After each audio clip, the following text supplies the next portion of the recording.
that come out on top. Rugby, in my mind, is a game that's played inside people's heads. So this varsity match in particular is a very emotional game. So it's a game that's going to be won and lost inside our heads. It's a game about who wants it more, and I'm confident that our team wants it more. Winning varsity match is, it's everything. It's what the whole term, your whole season at Cambridge, and I'm sure it is at Oxford, is leading up to. It's the big grand finale, and it means so much to me personally, but also I know it means so much to every single player on my team. I played in varsity last year, and I don't think I really clocked on how much it meant before we drew and before we didn't have the win and before being on the pitch.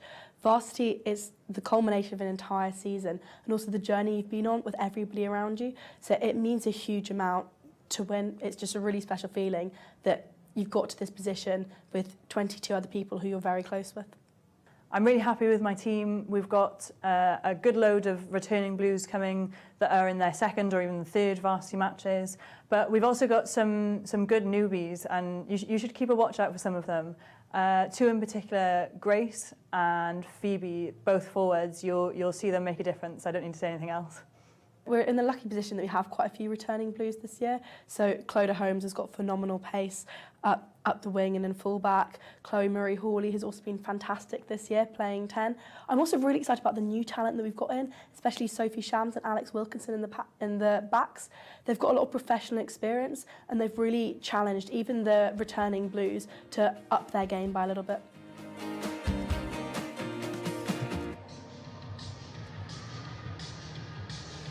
Well, there we go. Some determined captains just there. Lauren Webb saying they are very determined. They think they are going to win, that it's all for them. If we turn our attention to Oxford with you, Anna, I know you got the Cambridge hat on there, but last year Clodagh Holmes for Oxford was a real weapon for them, and every time she got hold of the ball, she looked like magic could happen. From a Cambridge point of view, how much of a focus did you put on the likes of Clodagh Holmes? Yeah, I mean, she's an exciting player, and they have a lot of talent through their squads, particularly in the backs. Sophie Shams, for example, part of the Saracen setup, starting at 12, and Cambridge will be well aware of that. They've obviously played each other twice already this season, and Cambridge have come out on the losing side. So they'll be aware of the threats that Oxford pose, but also they can't focus too much on that. They have to focus on their own strengths, Cambridge, and sort of play to those, because that's what they can control, and they can't control anything about what Oxford are doing today. Yeah, absolutely. You say that they lost both times. It was much tighter the second game they played. Cambridge say their strength is their strength, Rocky. What do we read into that? Yeah, so we saw last year how strong they are within their forwards, so I think it's really important today that they stick to their forward game, keep it nice and close, stick it up their jumper, lots of picks and goes, plays off of 9, and really take it to Oxford, because Oxford really struggled with taking their big ball carriers down, but we know on the contrast, Oxford are really fast and got their speedsters out wide. Yeah, stick it up their jumper, Rachel. There you go. That's one way of doing it. What are you expecting? Which way is this going to go? I think it's really interesting. I think whichever team can come out and manage those emotions early on, it's an incredible occasion. It's a big moment. You want to, like Rocky said, you want to take that all in and soak it up. But how do you get straight into the game? Focused, switched on, making sure you get control nice and early. And I think discipline will be huge for both teams. Whichever team can manage the discipline around the park is going to put them in a really good place. So I haven't got an answer for you, because I think it's going to be really tight. But whoever can come out and manage those emotions early on and get into the game will come out on top. Manage the emotions, keep 15 on the park. That is crucial, and the players are not long away from coming out on the pitch. So let's hand you over to your commentator for this match, Simon Ward.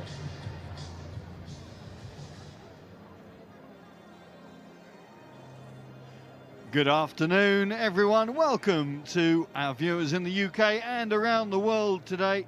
This match being viewed in over a dozen countries, including South Africa, USA, Canada, China, Hong Kong. Great to have you with us on such a big day. Well, Lauren Webb and Amelia Bushrod were key characters in last year's matchup, a match which ended with nothing between the two teams.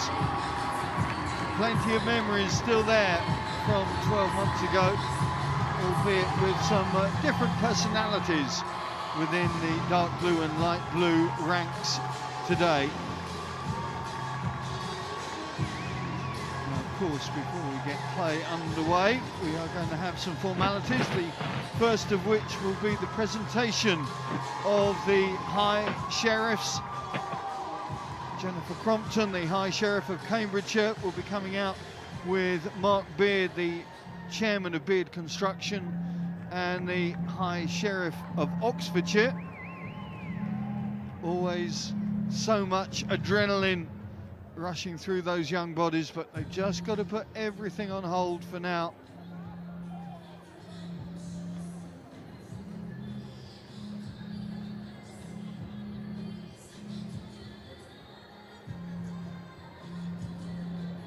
There's the officials. Rebecca Piddleston there in the middle, the first RAF woman to referee a men's inter-services match, so she's been used to some high pressure matches. Casey Allen and Fiona Brunt alongside her for this one. There's those in dark blue, but first we're going to have the anthem God Save the King, led by Matilda Pratt and George Butler.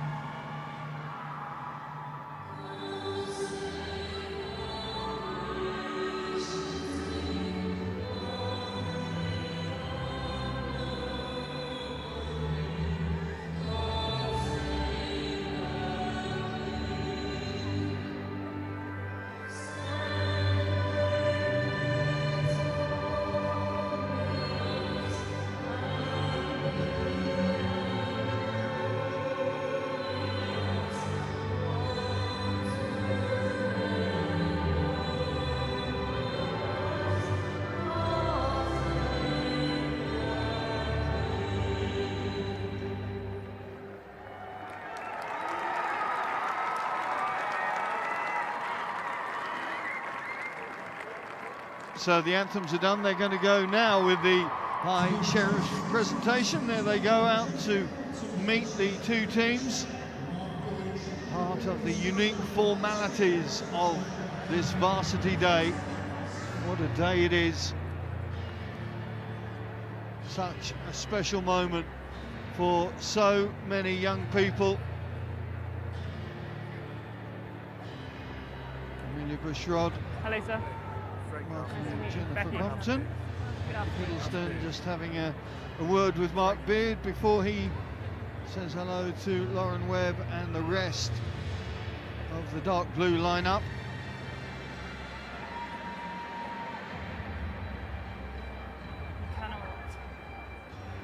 You've seen the little child? The smiles on the faces tell you a lot about the relaxed atmosphere within the groups. In a minute, the focus will come on, and everything they've been working for over these two terms will be coming to fruition, or so they hope. So the High Sheriffs have done their bit. Now the teams will break out.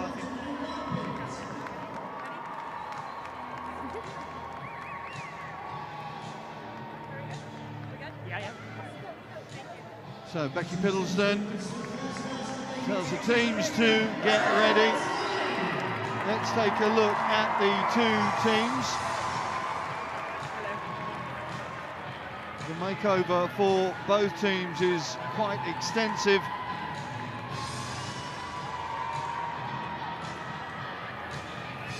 There's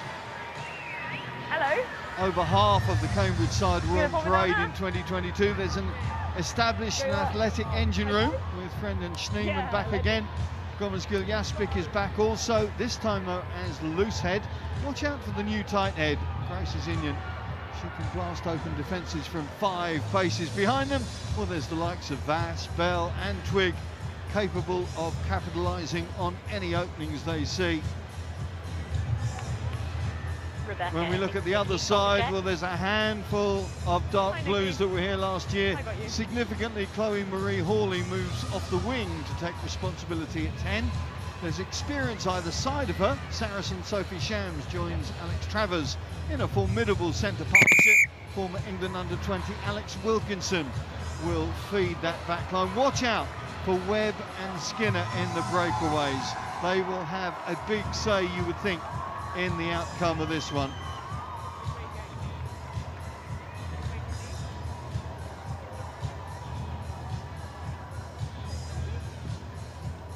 So the 36th women's varsity, the first in 1988 at Iffley Road. Cambridge won since then.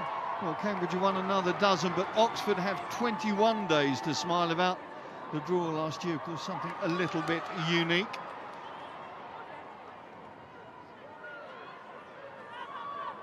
There is quite a strong breeze around, but difficult to gauge within the Stadium Bowl how that is going to affect things. We'll keep an eye if the rarity, really, in the women's game of kicking from hand, as I say that.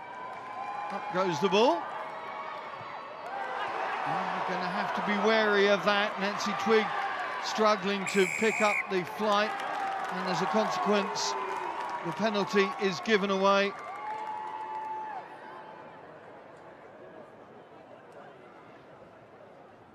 So Oxford effecting the exit. And they, as ever, at the beginning of these encounters, just looking to put things into place. The kick there, not finding its requisite touch, and Phoebe Jackson breaks out. Laura Vass feeds out to Ellie O'Keefe.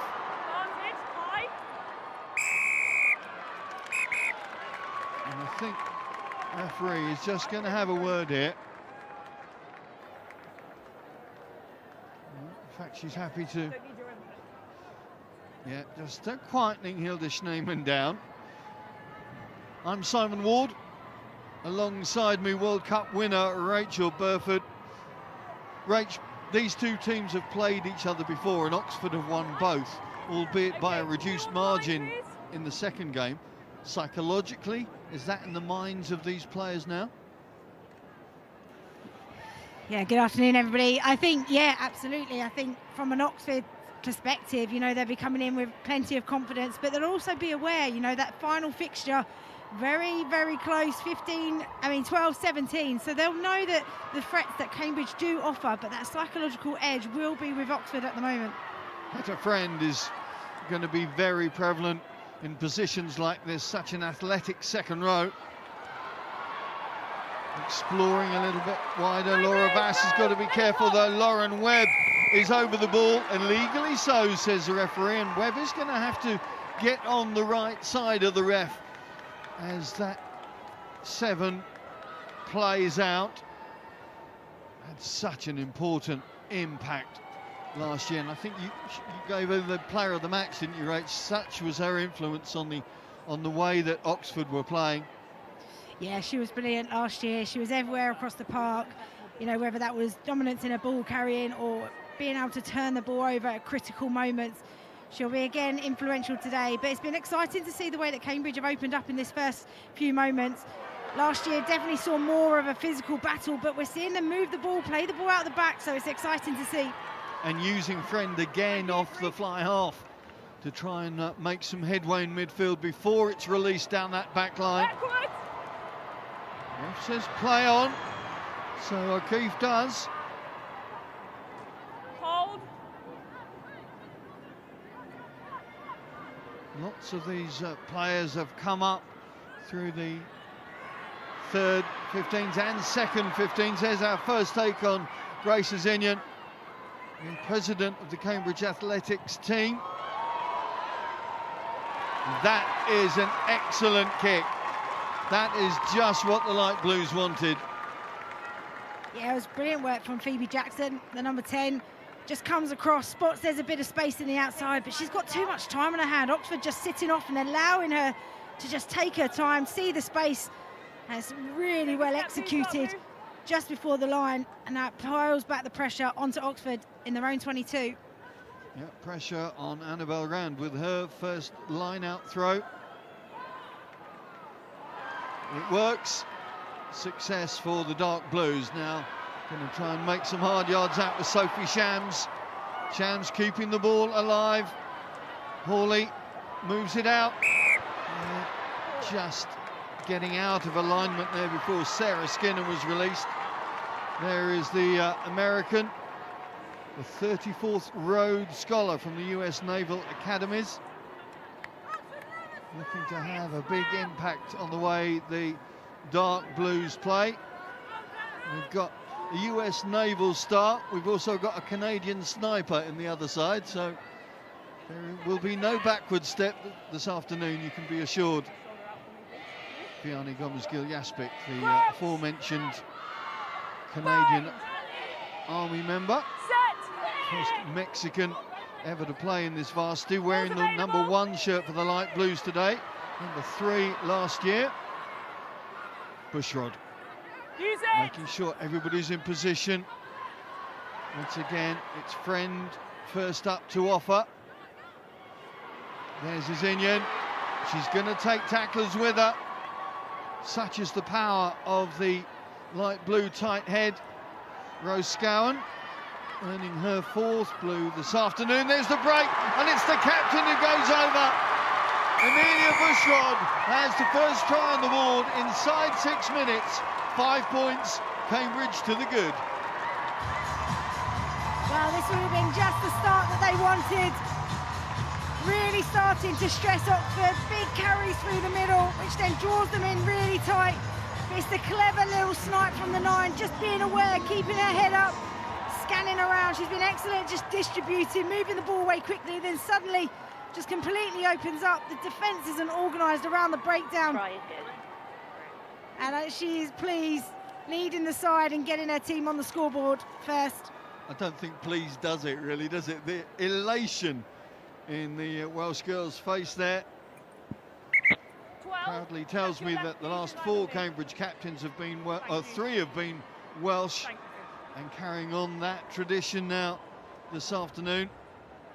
Former flanker, of course, hasn't always worn the 9 shirt.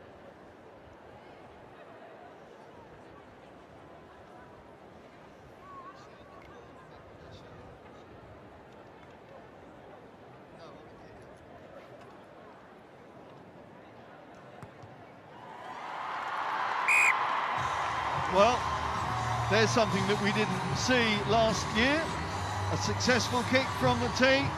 Polly Hipkiss doing the job. A footballer for Oxfordshire County back in the day, now doing the job for Cambridge and the Light Blues.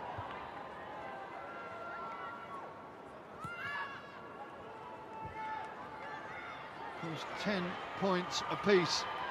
It was at the end of last year. What an incredible game it turned out to be. Skinner coming through hard at the breakdown. The counter ruck almost working. Use it now. Cambridge having to put reinforcements in to make sure it came out that side. Scowen making her 50th appearance for the Light Blues today. That is some achievement. Again, Cambridge looking to run it out. This time losing the ball in the contact. Back foot, back foot. That was an important tackle from Sophie Sham, because if she could have got the ball away, there was acres of space out there. Really good defensive read. Tough defence, but good strength and good continuity from the Dark Blues. Stay there. Working their way into Cambridge territory for the first time. They're going to go back for that call against Hedda Friend, transgressing the offside line. Just get the feeling the Dark Blues need to settle themselves now. It's all been about their opposition. Yeah, and you just feel ever since the try, there's just been a bit more urgency about them. They know that they need to create opportunities and they have to take them. Cambridge were completely in control until the turnover. You just feel that Oxford now banging on the door, trying to apply the pressure back onto Cambridge. Skinner's been already right in the thick of things. So another line out for Rand. It works sort of. Webb reacting quickly, and into midfield it goes for Alex Travers. No hands, White. The likes of Shams, Travers, Holmes of course at full back as well. Backwards. Also backwards. Skinner trying to work it back, but see how that light blue line moves up, and Emily Bell gorges on the loose ball. You're fine. Knock on here. You're fine. Well, Knock on. the cheering that you can hear from the stands has an East Anglian flavour, I would think, right now. Here's your mark. Yeah, just celebrating Cambridge, just their effort there defensively. You know, any bouncing ball, any ball time in the air, they're just eating up the space, which then's putting pressure on Oxford, and then just forcing the errors, forcing the passes, not on their own terms, and then leads to an error and a turnover. 10 minutes gone. And we see a scrum on halfway. Bind! Set! You wait there, 9. Take a step. Bushrod. Jackson. Finding a different line in that midfield. No way through for Laura Vass this time. And the counter-up Use it now. almost works. Friend it is who picks up and drives. Been playing for Turnover's Wasps good. No 5. in the Premier 15s. Wilkinson. Puts that little chip. Plenty of time for Nancy Twigg to sort out, but loses the ball. I think that was Webb pilfering the ball. There she is, the Oxford captain. Wilkinson to Skinner.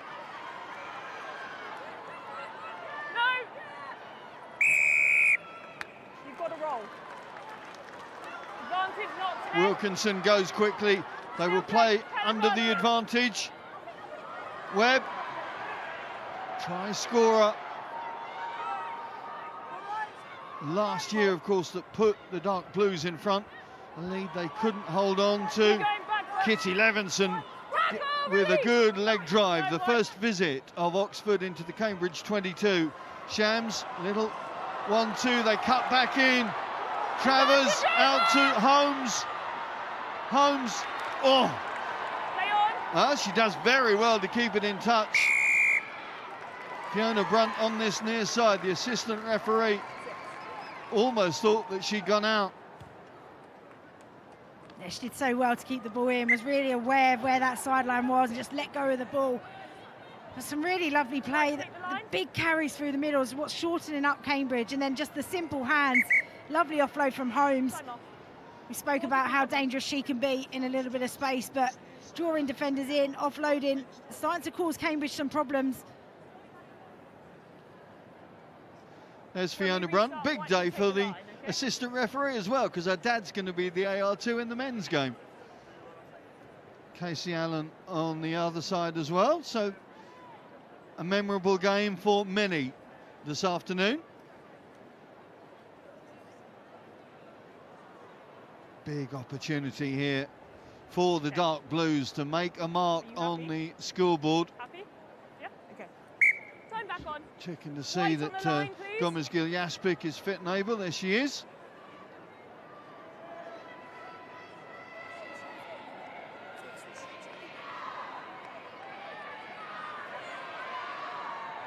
Oh, that's great work at the front of the Cambridge line-out.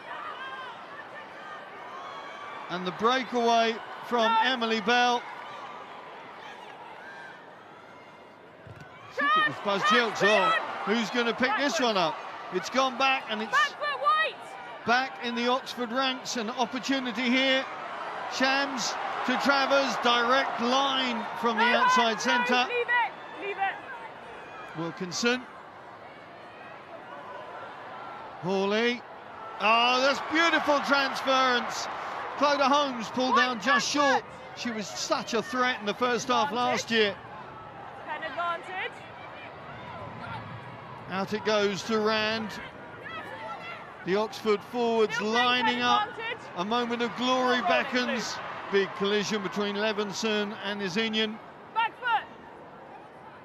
Wilkinson. Hawley. Shams. Opportunities surely going to happen now. There it is. Clodagh Holmes opens the Oxford account inside a quarter of an hour. And Oxford making the most of opportunity. The fullback in position to finish it off. Well, she was only in position because of her work rate. She initially was on the right-hand side of the pitch, but worked her way all over to the left-hand side to be the extra hands. and Bell can't do anything there to stop. Frustrating times for Cambridge, as it was all came from the charge down, and they could have had control to exit. But we've talked about how strong Holmes is with the ball in hand, how dangerous and lethal she can be. And she brings it back for her team and gets them over. Very efficient execution from Oxford there, Rach, because they worked the position, they pulled in the defenders, and then the skills were there to get the ball out to the left.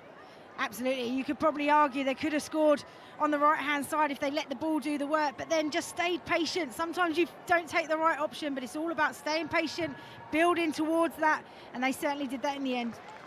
Anna Bennett can't add the extras on this occasion, but they will be buoyed by that first score. And here, it's a free ball, isn't it? They've got an opportunity and advantage from the referee, but it's the simple things done so well. Sophie Shams, the timing of her pass to release the outside centre and then to release the fullback.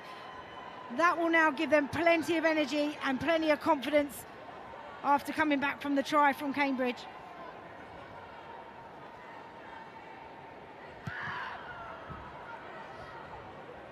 So, both sides on the board. Here is Sophie Shams, a member of the Saracens group, of course. No, leave it now. Fascinating character.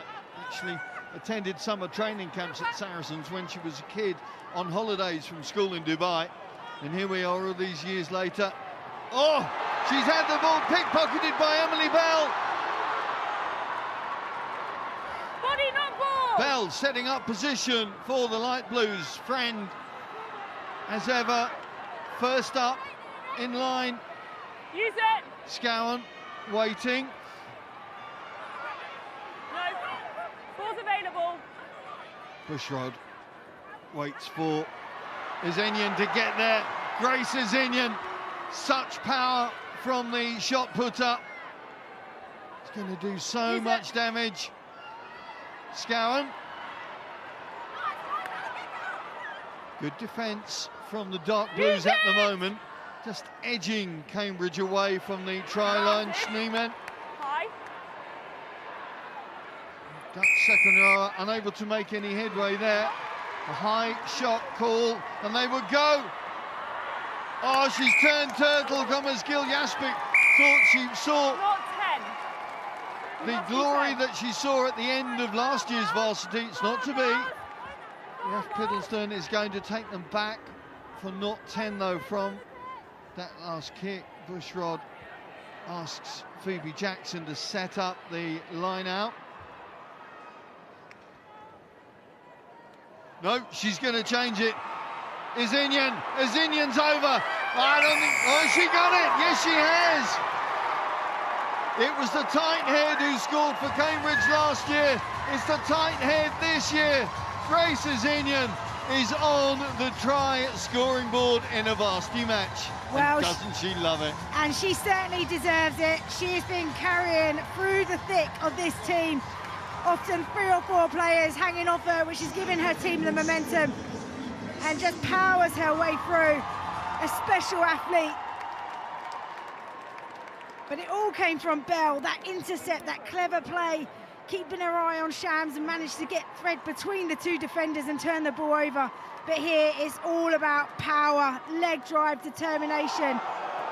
And the ball does come the try away. is good, the ball travels backwards and is then grounded. Exactly, from TMO. The try is confirmed by TMO Nikki O'Donnell. Because the ball went backwards, there was no issue. So, second try in the bag for the Light Blues.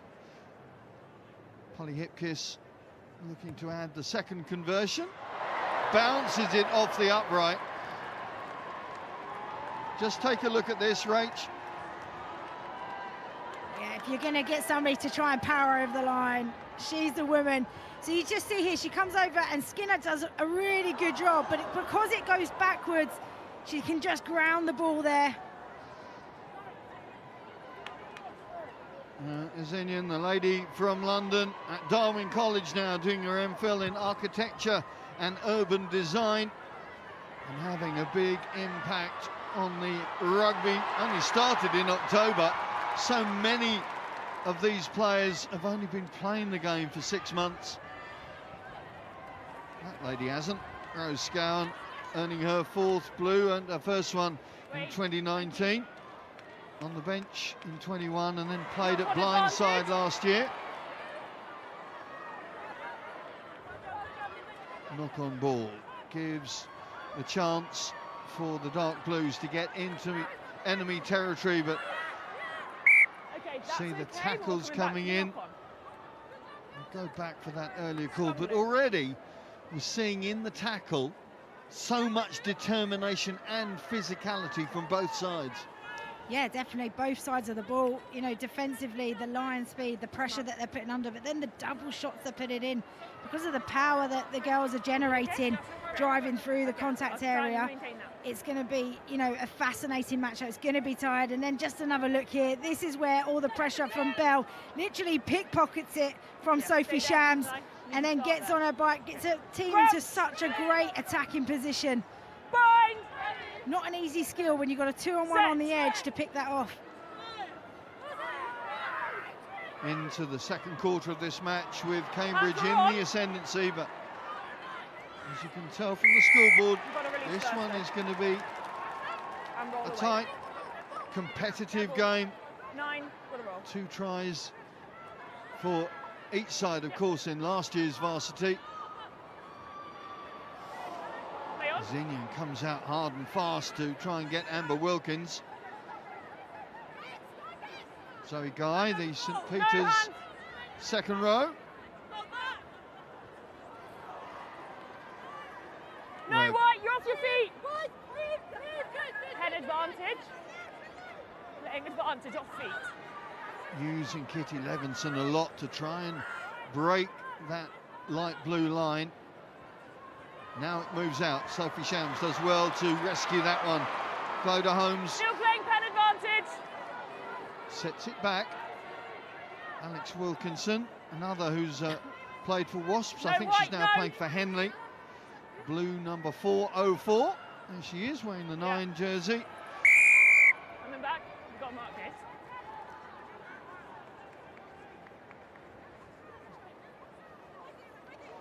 And you can see Alex Wilkinson trying to keep the tempo up. Shams gets the offload. Oxford making some headway down that right flank. No way through for Travers. No. But they're into the opposition 22. Now they need to get some width on it. Keep working on side. No. Not right now. Going to have to be careful. Cambridge Scowen. Just been told by the referee to hold back Skinner. Tackle.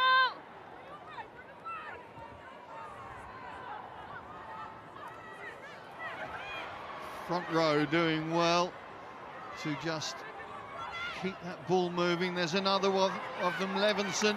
And if there's anybody who deserves a try, it's her, but she loses the ball there. The tackle.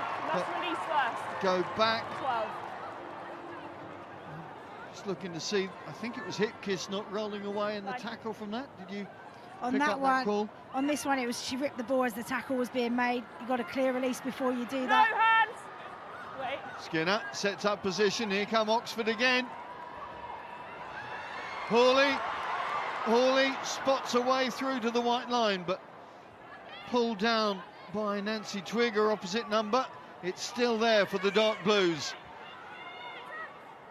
Into the sunny side of the street. Lauren Webb bundles her way within a couple of metres of the try line. Oh, Kitty Levinson unable to take that one cleanly. Advantage only. Back foot. And Cambridge will try and execute their release from the danger zone. Yep, good work from Hipkiss, and Cambridge can now just draw breath. Yeah, they did well to weather all of that pressure from Oxford. You can tell Oxford's tactics want to be really direct, using their forwards pod, but when you're coming so flat onto the ball, errors can creep in, especially when you see a wall of white coming towards you as well. He was on the floor, tackle was complete. They're still in a strong position here. Oxford going with the shortened line out. Webb and Sky Stewart Roberts will be obvious targets. It is the blind side, Backwards, but that's fine. the ball is batted back. That's off the leg, play on. I think it came off Bushrod's hand there. Up on.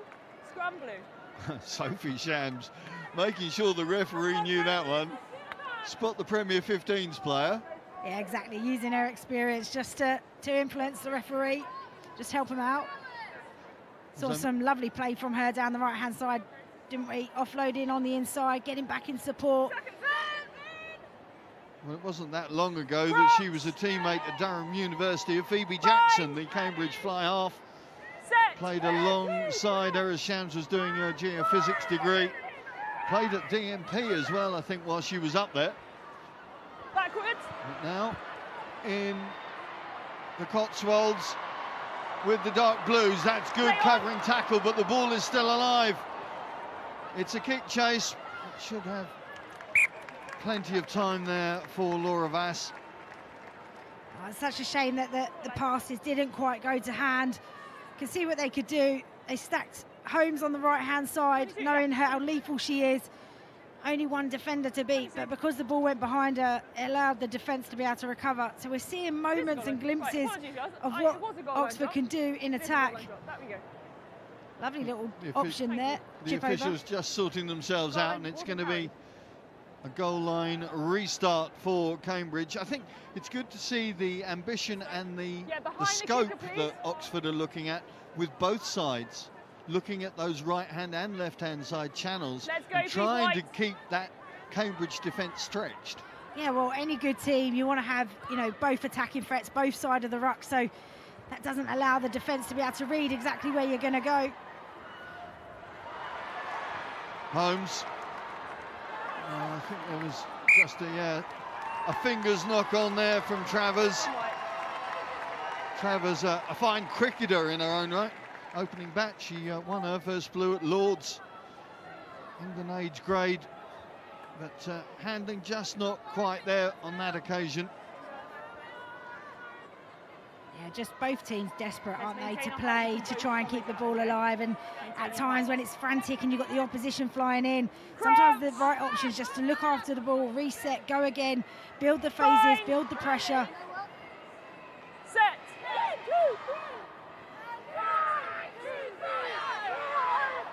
This scrummage is fascinating to see. Scowen has to pick it up to rescue. I think she's taken slightly high, yet. Ref picking that one up immediately with help from this near side. Scowen just taking a while to recover. Has a half blue at Aussie rules, would you believe? So multi-talented, multi-skilled player, Rose Scowen. Does triathlons as well. I'm okay, thank you. Captain, blue. Yeah, you just see the tackle from Stuart Roberts, just high and going higher.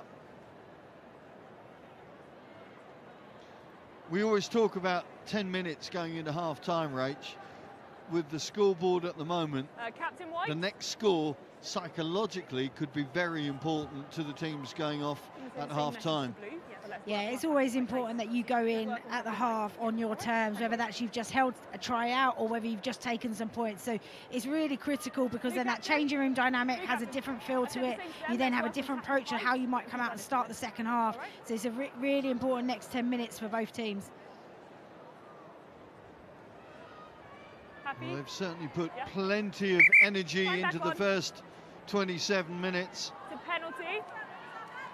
Water off. Light Blues had a difficult start of the season. Tackle 6. 0 from 6 and then won 5 after that. That was last year. This year went 0 from 10. But then they've had 4 wins on the spin, and that's obviously just galvanised their confidence coming into the big one. Blue, here's your mark. Hipkiss, as I mentioned, comes from Oxford, though she's at Queen's College, Cambridge now.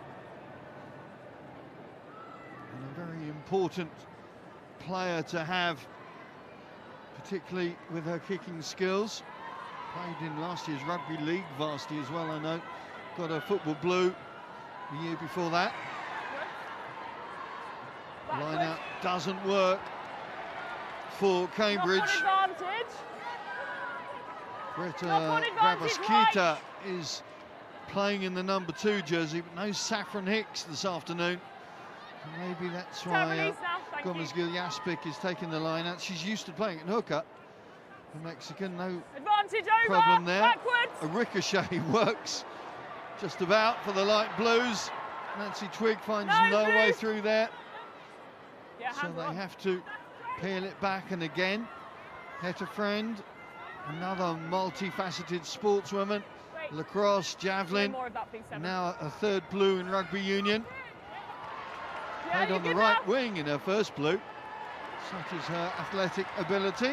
Iona Bennett, again, utilising her football skills, but not finding touch. And here goes Ellie O'Keefe. Onside. Azenian through 1, 2, 3. Can anybody stop her? She comes to ground just outside the 22, but Cambridge on the front foot. Phoebe Jackson. Jackson goes 1, 2, 3 herself. Big opportunity here for the light blues before the break. Friend sets up position. They've got options right and left. Scowen is the first option left. They need quick ball, but they're not going to get it. Scowen holds on to it too long for the referee's liking, and the moment is gone. Oh, well, that was such great play, wasn't it? Big carry through the middle. Azenian gets her team right on the front foot, and then a brilliant little break from Jackson. She's looked lively already this afternoon, been really strong distributor, but what about this? Takes on 1, 2, 3, 4, 5 defenders before she's brought down in the end. But all of that momentum, now Oxford are trying to sort out and organise their defence, and Jackson just picks them off. Big show and go, breaking through tackles. She just needed somebody on her shoulder in support. But brilliant defence and work rate from Oxford to get back and turn over inches out from the try line. When I had a chat with Amelia Bushrod last week before, whenever it was, she highlighted the scanning ability that Phoebe Jackson has, and the fact that she often plays in the back 3. She has that running capacity, and we saw it just there, that she saw what was on, she saw what the possibilities was, and it almost came off. Yeah, well, it's all about that big line break momentum. Suddenly defenders are on the back foot. Now you can pick off defenders because they're not sure where they are in the line. They're trying to mark up. And a back 3 player playing 10, they're always going to be scanning in the backfield what's on for them. But this was an excellent turnover. We talked there about Phoebe Jackson, and then Hawley there locks in over the ball. Not the biggest player out there, but prepared to put her body on the line for her team. Yeah, Hawley, of course, played on the wing in last year's match. The basketball blue, twice basketball blue as well, so has plenty of ball handling instinct.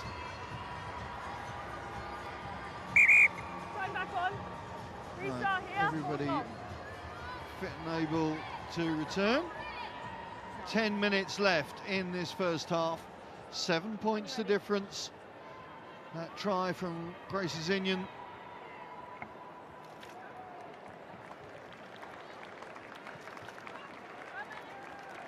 Interesting to see. There's Casey Allen on the far side. Now this is going to be a testing 10 minutes. You have to remember that these are all students. They're not professional rugby players, or most of them aren't. And this is when the legs will start feeling like lead. There's not enough oxygen in Twickenham, let alone in HQ right now. Especially with how this game has started. It's been really fast, ferocious, dynamic, and the emotion also drains it out of you as well. So it's a critical 10 minutes now before the half. Bushrod returns to flanker mode to knock the opposite fly half back and hemming Oxford inside their 22. Wilkinson gets the call from Bennett, and they do affect the exit, but it's going to be advantage Cambridge now because they will have the line out. Edge of the line, please, Blue. Edge of the line for me. Thank you. It's a good exit by Oxford. But it's all going to be about discipline in this area.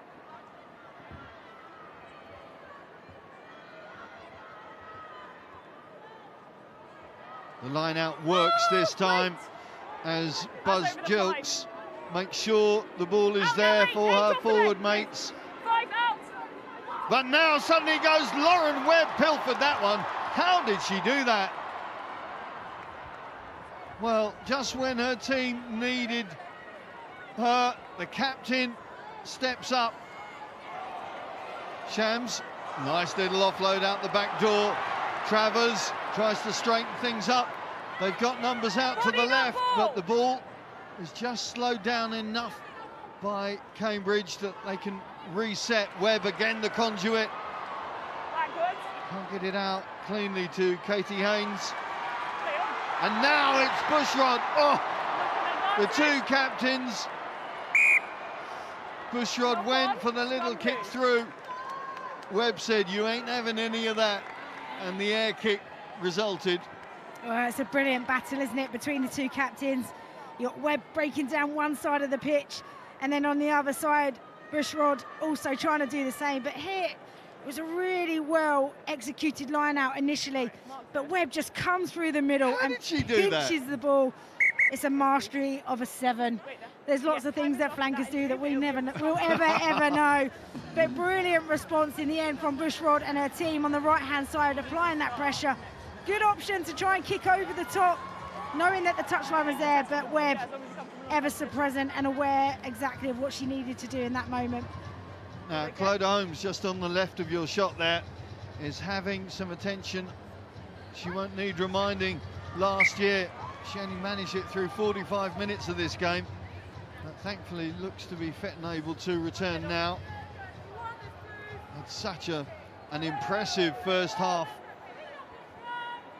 And this lady here is having an impressive first half this year. Amelia Bushrod went to the same comprehensive in Bridgend as the likes of Gavin Henson. Tommy Raffel, of course, current Wales flanker, as a year below. So an alma mater with quite a few famous names on it. Scowen, no way through there. Again, Webb doing her defensive duties diligently. Schneemann. Back foot, no, 7. Bushrod out to Jackson. No way through for Phoebe Smith. Was playing for the Tigers at the beginning of the season, but playing so well that she's got promotion to the varsity lineup today. Mentioning the varsity, of course, the second 15 had their varsity on the 12th of March. Oxford Panthers defeating the Tigers 19-15. That's the second 15. The third 15 was a different one. Cambridge Jaguars beating the Oxford Pumas 47-zip. So one apiece so far in the women's varsity. Who is going to swing the barometer their way to finish things off? I think the collisions have been so successful for both teams that it's really shortening up the opposition, but they keep opting to step back inside, whereas there's so much space in those wide channels. And I think at half time some of those conversations will be happening. Be brave enough to put the ball out there, because we've got the athleticism to be able to get on those outside channels and really cause some problems. But at the moment we're being a bit too direct, straight back into traffic, which is letting them off on opportunities. Yeah, you get the feeling they just need to open things up a little bit. Travers gets sat down by friend. Asseyez-vous, madame. God, blimey, I felt that one up here. I'm just going to check my ribs are in place, let alone hers. That was a brilliant shot, wow. And now that's pushed Oxford backwards. You just see the shift of momentum. A dominant hit allows the opposition to be able to pile on even more pressure. Well, I think the officials have called it high. I'm not sure that it was. And another tackle comes in now. Player. Captain. First card's coming out. Cambridge are going to go down a player, Laura Vass, being sent to the chair.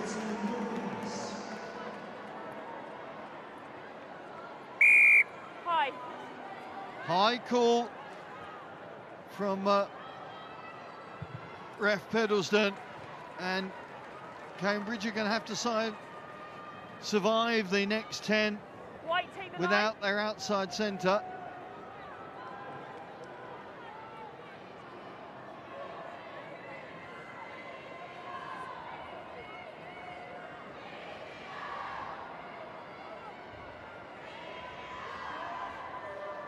So line out for the Dark Blues. Rand with a lovely throw there. Wilkinson can't get the ball out to the back line, so she struggles through the attention of those Cambridge forwards. Back foot. Skinner leaves it for Webb. Again, Webb taking responsibility. 9, offside. Call against Bushrod. 9. Just Timing, have a look at this tackle from Heta Friend, because this was something special. Travers, just rocked back in her boots. That was some tackle from the Cambridge second row. White to take this line on the field, please.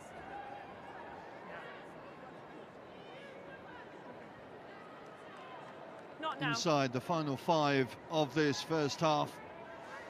It has been a compelling game thus far. 7 calls. Really 7. so little to choose between the two sides. Time off. We need numbers early. It's been good so far. Let's keep it up. Okay.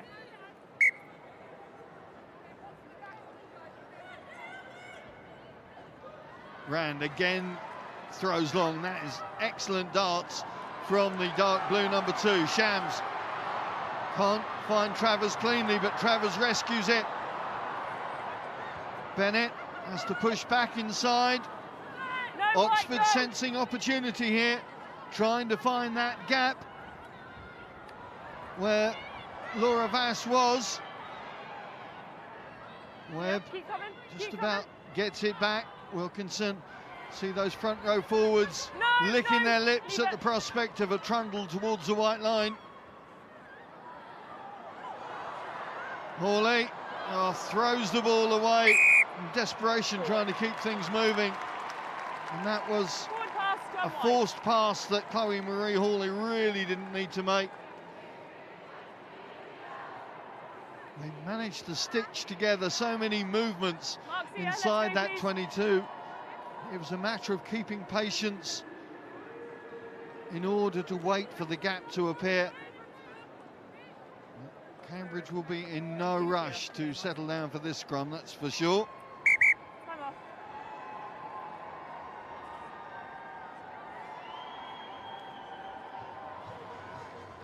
Just being told that the stadium clock is slightly ahead of our clock on the screen, so 2 minutes left according to the stadium clock. Cambridge will be delighted with that, I'm sure. Beautiful day now in southwest London, the sun bathing the majority of the pitch. The wind still Cambridge. Next line out. I need one receiver. picking up and one hooker up in the high, front. certainly it's Please put your numbers up coming earlier. from over Cambridge's right shoulder. Plenty of support here, Hello. Back over. all sorts of different areas. Great to see so many kids here as well as students from their colleges. Okay. Of course, a double bubble Time back on. this afternoon with the men's Back game here. kicking off at 3 o'clock Back here. UK time. Keep coming. Yeah, you good there. On the line. Thomas Giljaspic back in and ready. The vice captain, as she is this season, speaks 6 languages fluently. She got 5 degrees, so yeah, intelligence not a problem, you would think, for the Mexican front rower. Played in so many different countries, enjoyed her rugby life, and a great mix Back here. within her social life as well. Hip kiss, gets it away, and Bennett can't keep it in, so advantage Cambridge. Scrum. Okay, They will scrum. be walking up to this one. You've opted for a scrum. It's a knock on into touch. Mark's here.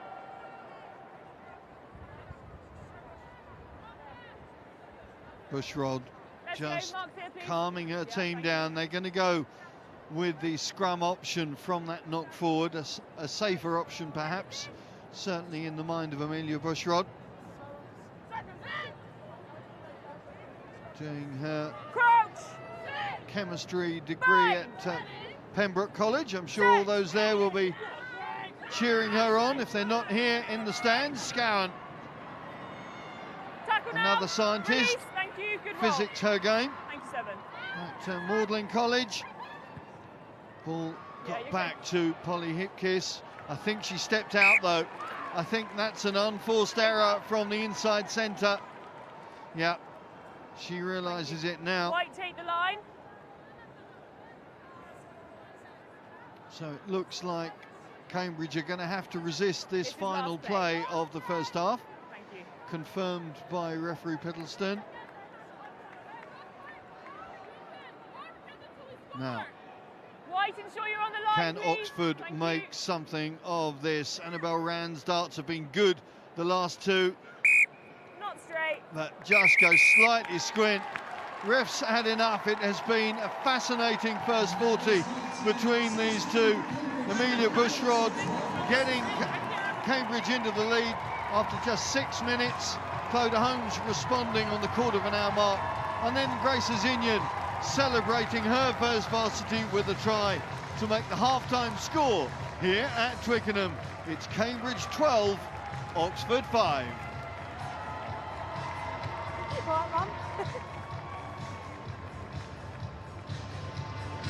Well, how about that? That one lived up to the expectation, that's for sure. Last year we had a 10-all match, well, we know it's not going to end that way. In this one, a real ding-dong battle to start off with. I know in commentary you were getting quite excitable. Tell us a bit about the highs and the lows for you so far. Well, I think it's been such a dynamic start. Both teams really being physical, both when they've got the ball carrying into contact and also on the reverse of that defensively. I think we've seen some really exciting stuff from both teams. And as we talked about managing those emotions early on, some nerves there, a few errors, but you're starting to see both teams settle now. Certainly early on, Rocky, we saw Cambridge, they had all the cards. I mean, Oxford putting up the pen back the whole way through, and Cambridge using their strength. That's something they said they had, and they certainly proved that early on. Yeah, exactly. Cambridge are really throwing numbers into the breakdown. They've got big, strong carriers. We've seen Grace carry really hard, the Cambridge tight head. She's got 3 people hanging off her every time she carries, and that just creates space elsewhere, which is fantastic. And obviously we've seen Oxford come back as well. And you know, it could go either way. Anna, with your Cambridge head on and your Cambridge hat on there, looking at Oxford, we knew they had the athleticism and the pace, but Cambridge have dealt with it really well. Yeah, you can tell that Oxford want to play, and they want to play wide in the way that they're setting up. There's lots of potential off their line out. They're kind of trying to aim towards the back of the line out and use that space. But you can see that Cambridge have really been fighting in defence, particularly in the wider areas. They're really quite relentless, and they've managed to turn over the ball a few times there, so it's going well for Cambridge. They'll be happy with it. Absolutely. Well, let's have a look at the highlights then from this first half, starting off with the first try. Maybe Rocky, you can talk us through this one here, Amelia Bushrod. Yeah, she just got a quick pick through the 9, goes straight through the middle, and she caught Oxford napping, didn't she? There was nobody in behind, and a really good pick by her, clever to go through and just unsighted. So brilliant to get her team off a quick little pick. Oxford probably thought they'd slow it down, do some pick and goes, and actually she just went through on a weak tackle. Yeah, very weak tackle, just made her way through, no drama. And I think throughout the game she's been really good at just moving the ball, getting into the breakdown, move the ball, so then suddenly defenders around her take their eyes and think about the threats elsewhere, and then suddenly the gap opens up for her.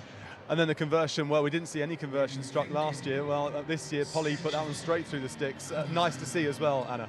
Yeah, absolutely. It can make all the difference. Sometimes the varsity matches are pretty tight affairs, and so we like to recruit people from other sports, and football's a good one for that, when we've got lots of experience of getting those kicks. So certainly Polly's done well there. Yeah, I was sitting there watching the game, and her dad was over my shoulder telling me that she'd been playing football for the majority of her life and moved over about a year ago to rugby and managed to use the same discipline there.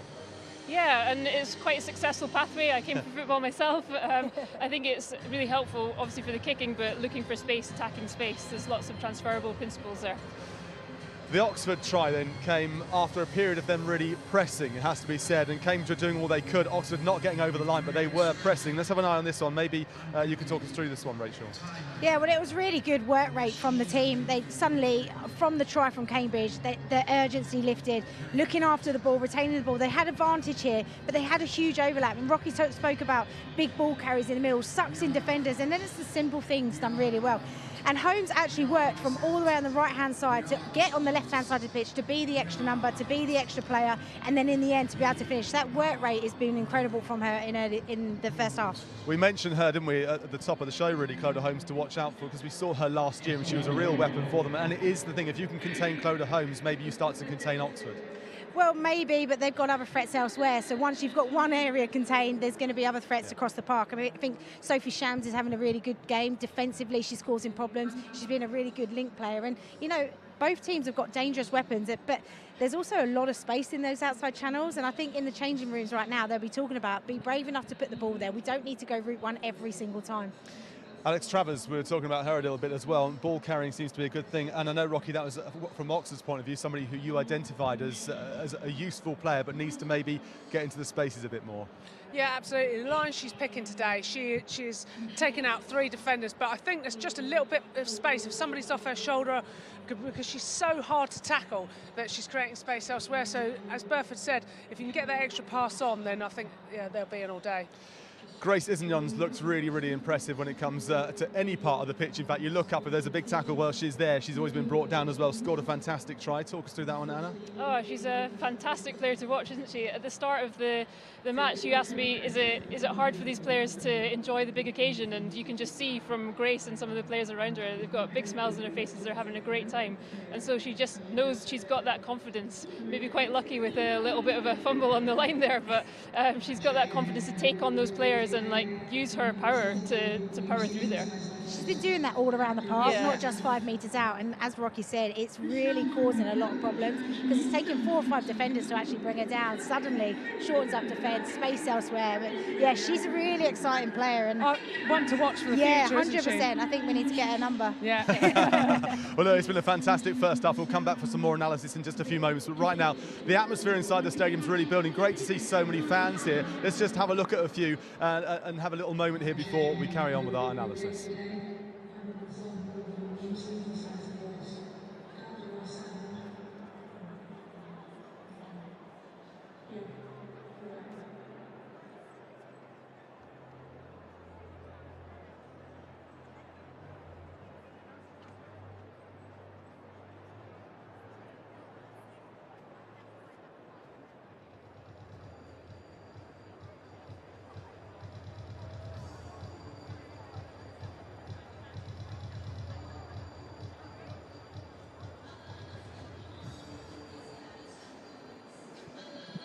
I'll tell you what, the noise inside the stadium is phenomenal, especially on the attacks at the moment. It's a real atmosphere building, and as it should be as well. We've been treated to a decent first half from both Cambridge and Oxford. If we look at the other end as well, I suppose Oxford coming on for a try near the end there. They got to 3 yards out and a knock on. It was a real shame for them, but thoughts on their progress, should we say, Oxford, because they need to score early in this second half, but they can do it, and they proved they just got to maybe keep their discipline when they get into the try line. Yeah, absolutely. I mean, they've got that advantage with an extra player for the next 5 minutes or so.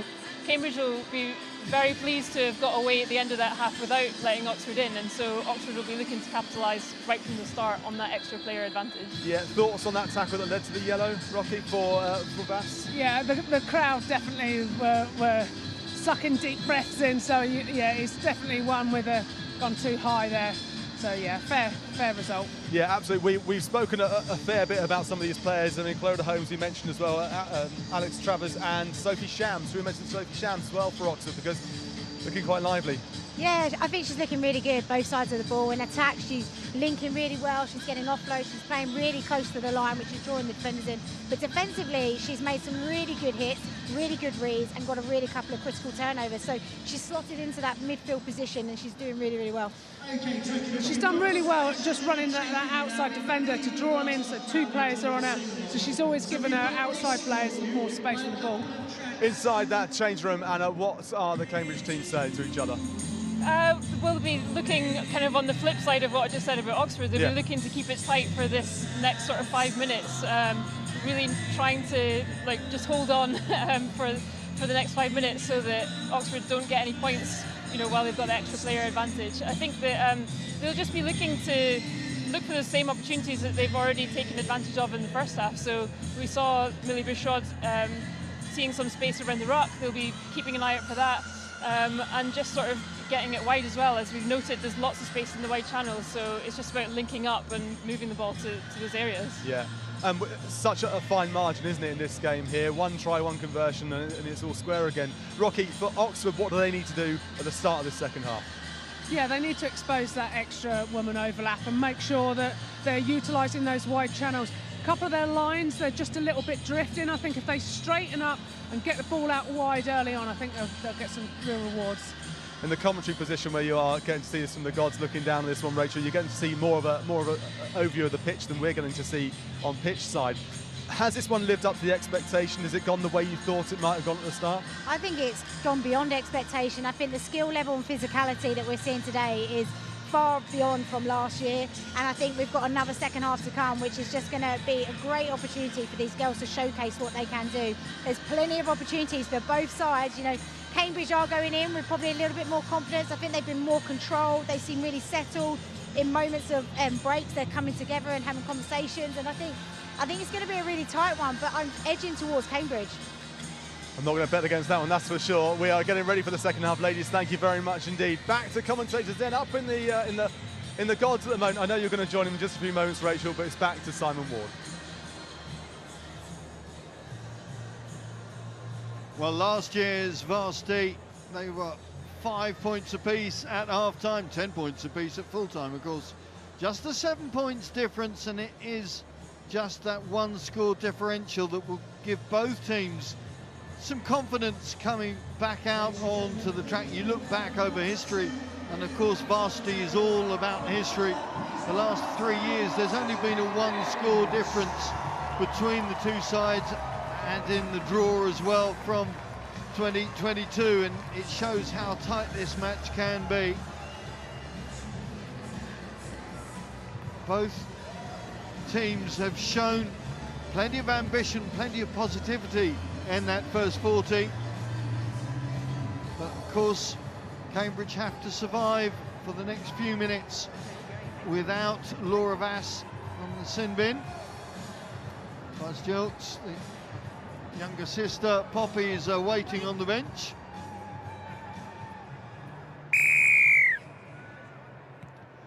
"40 minutes to decide Backwards. Forwards. who is Knock going on to advantage. be holding Use that it! varsity trophy at the end of this one. Kitty Levinson quite prevalent in the open space in that first half. They will go back though for that earlier knock-on from a Cambridge hand. The first women's varsity, of course, back in 1988 at Iffley Road. Cambridge, I think, won that one. The first varsity they played here, 2015. Oxford with 21 victories, Cambridge 13, plus that draw last year. 8 in, please. Crouch. Bind. Alex Wilkinson, former England under-20 scrum half. Maintain the gap. All right, and then wait for the ball to come in. So has that instinct about her game that, of course, is vital for a number 9. Same on the other side, of course, with Bushrod. The Welsh former flanker really working well into that number 9 shirt now. Set. Yeah. Yes, 9. Good shove from the Cambridge 8, but Skinner just about makes it back on her side. Wilkinson goes to ground. Clara Stromstead. Webb again, so eager to get her team onto the front foot. In fact, with both ball in hand and in defence, she's been so prominent. Lovely little ricochet and wrap around for Oxford, and here comes Travers. Oh, she had two outside. Holmes goes back into the heavy traffic. Oxford with their first visit to the Cambridge 22 in this second half. No, right, off your feet, Webb no! stumbles through a tackle. Off feet. I think it's Scowen who's been penalised there. They go quickly though. Oxford, Shams. This is Oxford coming out of the blocks very quickly. Travers this time does move it on, and it is another try for Oxford. It is another try for Clodagh Holmes, and it's the Dark Blues on the board first in this second half. Well, what an impact from the start. They would have known that they needed to come out and start strongly. They had lost and missed their opportunities just before the end of the second half, and then using that advantage of the overlap, just the simple things, moving the hands, the lovely line break, and then linking up together. The backs are doing so well, being on each other's shoulders. Holmes is just everywhere, always around the ball, and then just the quick thinking from the 9, shift and move the ball to the space. And notifying the absence of Vass in that back line, so they knew there was a gap somewhere, just a matter of using the ball to find it. Absolutely, it would have been spoken about in the changing room, you know, let's look to shift the ball to the outside channels. We know that they're a player down, so let's take that advantage for the few minutes that we do have in the second half. And they did take that, and Holmes again, we saw her in the first clip on the right hand side of the pitch, and it's the work rate to get to the other side which then gets her over. That's a good kick from Bennett, but not good enough to tie the scores up.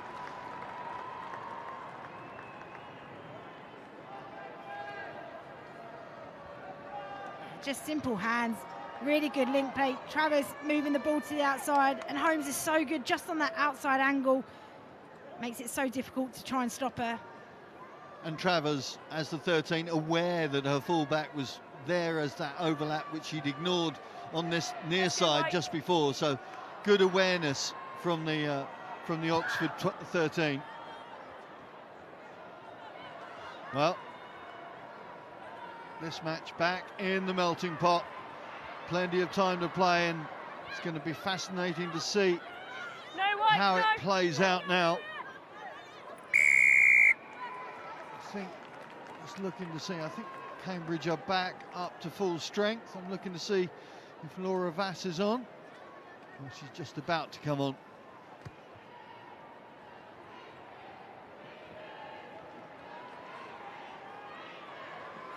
Thank you. There's White to take this line on Sophie the pitch, Shams. Scored a very special try here back in the Bucks final of 2019. Ran in from 60 metres, 1 or 2 tries she scored on that day that got her the Player of the Match award. And you can tell, I mean, I'm talking to a 12 and what do I know, but you can tell the responsibility and the reliability that Oxford backline have on their inside centre. Oh, hugely. She's been really good as an individual defensively, really good reads, but it's about organising the forwards around you, organising the back, knowing when to release the ball to the outside. And you can just see from her experience, you know, being part of Saracens, that they lean on her so much. And throughout the week, they've had really good conversations and working together to make sure that they can maximise that kind of opportunity on the field today. Becoming Blues number 400, I'm told. For those Norses out there that want to know all the numbers. There's Sarah Skinner at the back of that dark blue scrum. Wait there, 9. Been a few absences this season for Oxford, and indeed for Cambridge, but in dark blue there'll be the likes of Manon Johns and Grace Gibson unable to play today. Yeah, got to release the ball. And Nancy Twigg just letting that enthusiasm get the better of her there. Yeah, just trying to get back to her feet and go again, but you've got to release the ball before you do so. But really liking the way that Cambridge are trying to attack, playing out the back, going right to the line, drawing in defenders. They could get the ball into 2 hands, and it just challenges the defenders even more. And she's got her winger just on the outside of her. Yep, knees on the ground means tackle's complete, and she had to release there. Didn't happen, so this has allowed the Dark Blues to get back into enemy territory. I was impressed with the line-out throwing of Rand in that first half. She was throwing quite accurately, bar the last, I think the last one of the half. Again, Jilks becoming a major irritant at the front of the line-out. Webb goes straight into Graboskita, the Lithuanian hooker, making sure there was no way through there. No, release! Levinson. Advantage, not releasing. Advantage call once again for Oxford. You must release as part of the tackle. And this is where the girls really have to listen to the referee, especially if they haven't got the history of rugby on their CV. It may not be quite as instinctive as it is for the likes of Lauren Webb, who bounces off that tackle from Grace Zinian. No! Release. Sorry, roll. 2 and 5. Roll away. It's discipline that's letting Cambridge down at the moment. Oxford dominating all the possession and territory. You can just feel the pressure coming on. Well, unforced error from Bennett has ceded that possession because she's kicked that ball dead. Scrum? Maybe over-ambition there from the winger. Yeah, she's just trying to get her team as close as she can to the try line. Always want the glory kick. You want your kicker to push their boundaries, but unfortunate for that one, it's just gone dead, which is a big let-off now for Cambridge. They're going to need to take control of this scrum and exit from here. Bind! So Cambridge with a chance to get out of their own 22. Balls out. Scowen That's fine. has no chance of getting through, and again is pinged for holding on too long. That's the third time. And now Oxford have made something of the opportunity. Shams cutting back against the weaker shoulder. Big hit from Azinian again. She had to get that tackle in, and my goodness me, she did. But here come Oxford.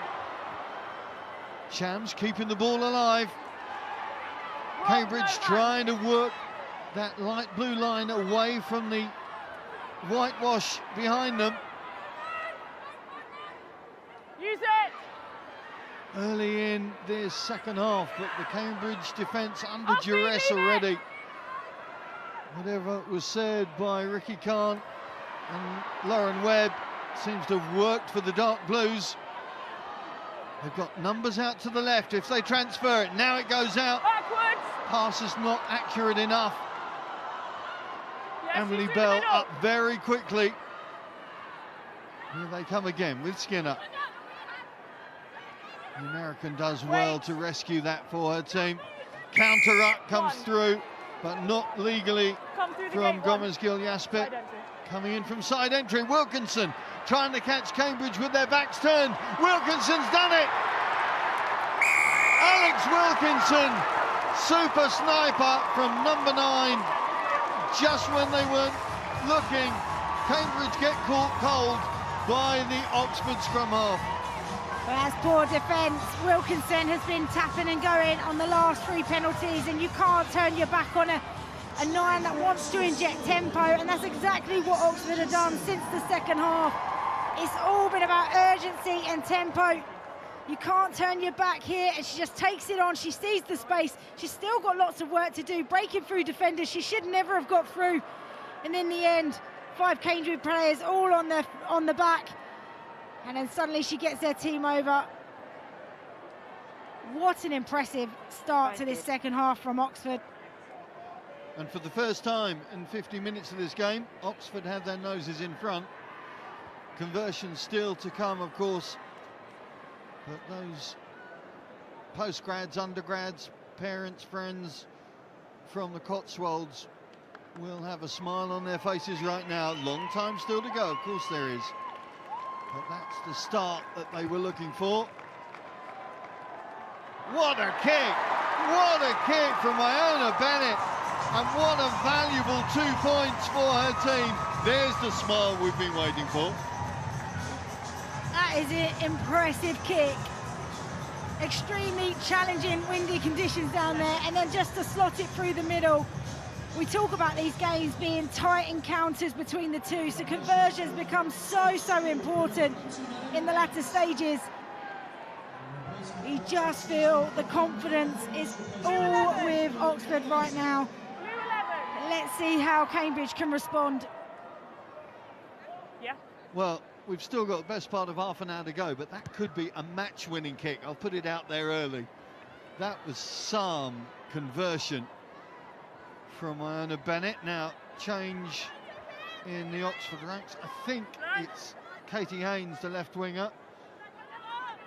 Brings Ellen Isaac into the mix. Stay there, thank you. She'll wear 23.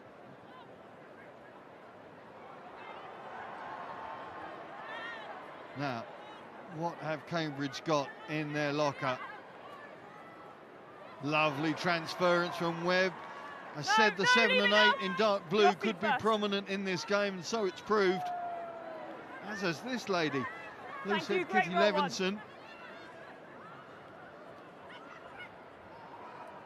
Shams picks it up beautifully on the off her bootstraps. Oh, but the ball goes loose. Ellie O'Keefe suddenly finds herself in possession and gets the penalty. Is that the sort of incident that could turn this match? So long to go, it seems too early to call, but the way that this game works around. Absolutely, the swings of momentum are everything.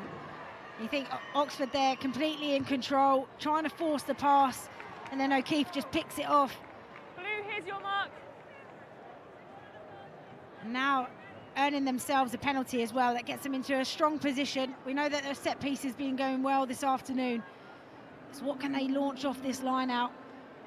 Bring the likes of Hipkiss into it, and Vass. Thomas Gill-Yaspic has got to be accurate with this throw. Her team need this position to attack Oxford for the first time in this second half, and again Webb at the front of that line out, gets her mitts into it. The pass though not particularly accurate, rescued by Travers. No hands up, let it come, let it come. Thank you.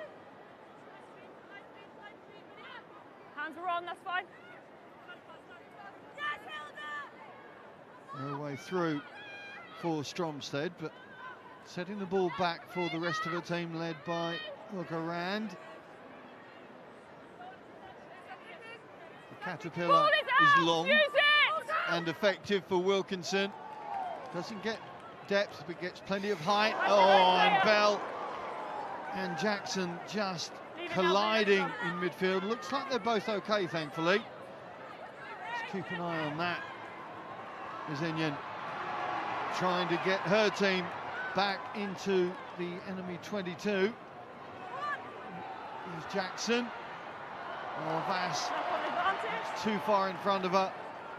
Could see the idea of the pass, but just not executed accurately enough. Yeah, it's just the lacking of execution, those final moments and passes. Okay. You were using your foot, that's fine, but it actually came out the Such a side shame. of the ruck, so it's not actually within your There's players. so much space Not on in the the ruck. outside when you've got the weapon of Izinye Or their going through the middle. But what about this? Yeah. Taking your own player out. Thankfully, they're both okay, and Bell manages to retain the ball. Probably not expecting to get hit from behind from her own teammate. Crouch! 8 in, please. Bind! Set!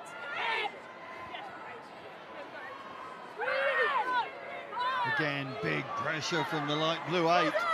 Wilkinson able to get it out though. There's Shams releasing Clodagh Holmes.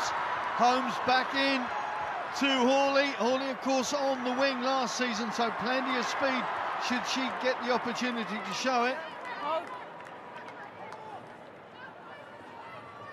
Shams again has that physical nature as a 12 as well. She's very solid with her ball in hand. Should she have to go into the contact? Head advantage, Blue.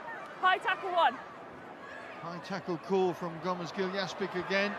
Webb, again the conduit. Webb goes round the corner, 2 handoffs.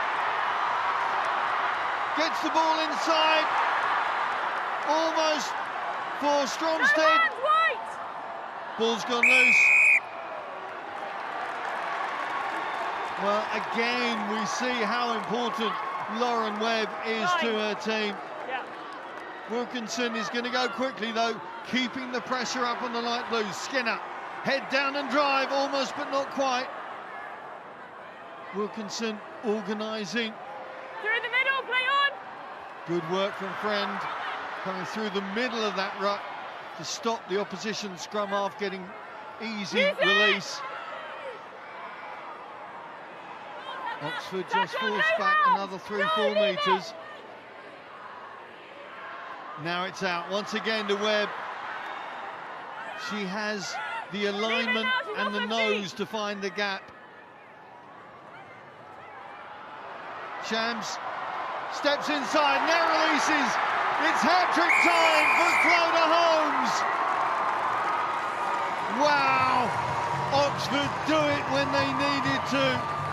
Again, the conduit was Sophie Shams, such great awareness to step inside, to pull the defender in, and then the release to her fullback. And it's a Holmes hat-trick for Oxford that's making the difference right now. Well, that had a bit of everything, didn't it? Excellent, thank Lauren Webb at the absolute heart of it, brushing defenders off, getting her team into the optimal position, but just the link play as well, the awareness, the support around. The back row today have been electric, on each other's shoulders, and then it's all about being patient here, building through the phases. The quick tap again from Wilkins. And we just talked about getting the ball into a little bit of space, and Sophie Sham talked about how good she's been being direct with the ball, but then what about the ball skills, the show and go, and then the threading the ball between two defenders to find Holmes. What Holmes does so well there is just holding her whip, staying in the space, not running towards the ball, which gives her all the space to go in over the whitewash. Oh, she's on song now. Bennett bashes another 2 points for her team, and suddenly Oxford can look at a 12-point buffer on the scoreboard.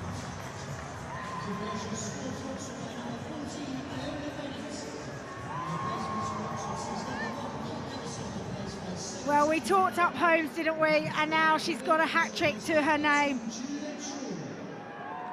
You keep talking up Sophie Shams as well, because from an inside centre perspective, Rach, that is sublime play. Oh, that was wonderful. That's exactly the kind of centre play I love to see. Linking and getting the space into your danger threats on the outside channels. Use it.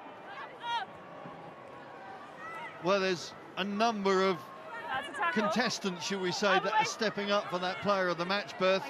Lauren Webb would be one of them. Sophie Shams would be another. Thankfully, Rocky Clark's going to make the call. The relief on Rachel Burford's face is palpable. There are many, many names that have been put into the pot. Little way to go yet. The hour mark just ticks over, and the game changes as Sophie Shams doesn't know. Breaks through one. I told you Shams has got some pace. She did it in that Bucks final from 60 metres.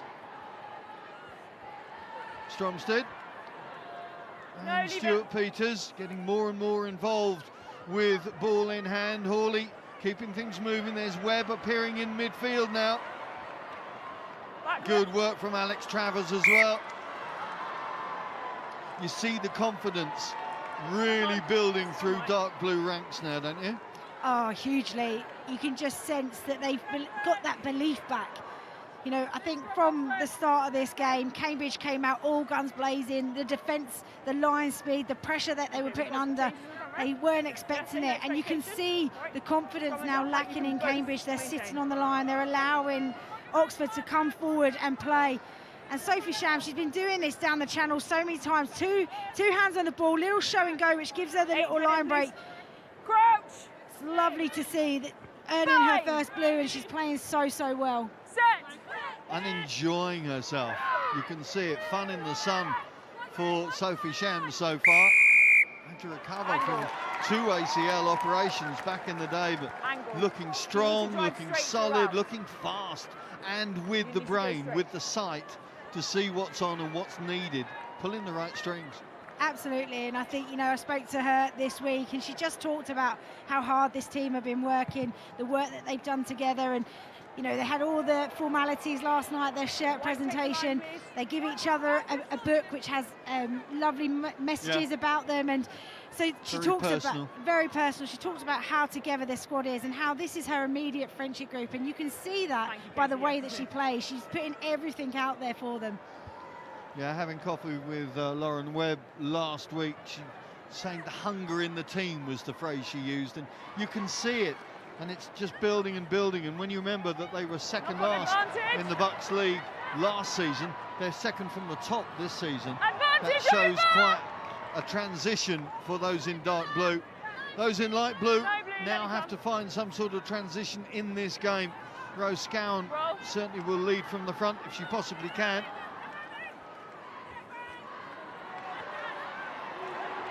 Brazilian again making that headway. What a find she's been for the light blues. I dare say there may be a few other rugby teams having a look at the Londoner there. There's two front rowers off the bench. Juliet Shuri earning her second blue, started at Loosehead last year. And Ella Cook wearing 17, a fresher. So big moments for them. Big moment for Sarah Skinner as well. She's been an important ally for Lauren Webb in broken play. Travers was in the back row in 21, centre in 22, back in that midfield again. There she is. Beg your pardon, that was Hawley coming through. Knock-on advantage. Now Jackson trying to manipulate a scenario for Cambridge to get things going. Now we've got the player down. One of the Oxford players, I think it's Sky Stewart-Roberts, isn't it, on this near side? I think she might have got a bit of whiplash to the head as O'Keefe brought her down. Okay, thank you.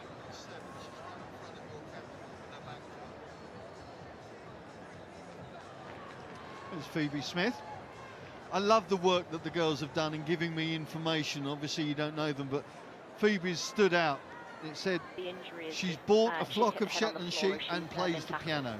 Now I'm not sure whether the sheep flock to the music or whether her compositions are influenced by the barring, but diversity is wonderful to see through the ranks of both these sides. There is no foul play. And it's something that they have enjoyed. As you said, both sides find that social measure so important. Oxford changes, brings Stella Farmer on. Now Stella wearing 21, this time last year she did her ACL at the beginning of March, which forced her absence. And she's going to come on into that midfield. In fact, I think it's going to allow Chloe Marie Hawley into the centres, and Farmer will take her familiar fly half roll. Okay. Time back on. White scrum. Good to see Stewart-Roberts up, but not going to continue. So Hannah Richards into the back row. Yes, this match, as important as it is, as historic as it is, it's so much more than a game of rugby. Crouch! Oh, absolutely. I think, you know, you speak to the players and you speak about the moments over the season, the family that they've made within this team. You know, it has all the rich history about the rugby, but it's also it's things off the pitch, it's moments and memories that these girls will have for the rest of their lives. And friends that they will keep for the rest of their lives as a consequence. It's wonderful to see. It's in many ways rejuvenating when you see rugby played in this sort of atmosphere. Bennett goes on a wander, but runs into that blue and white wall just inside halfway. Webb again, that first receiver role for the Oxford captain. She's on Duracell batteries today, isn't she? Other batteries are, of course, available. She's just so impressive. Always steps up for her team. Big reason why she's wearing the armband. Farmer Shams holding wide in that channel. Here comes Holmes again.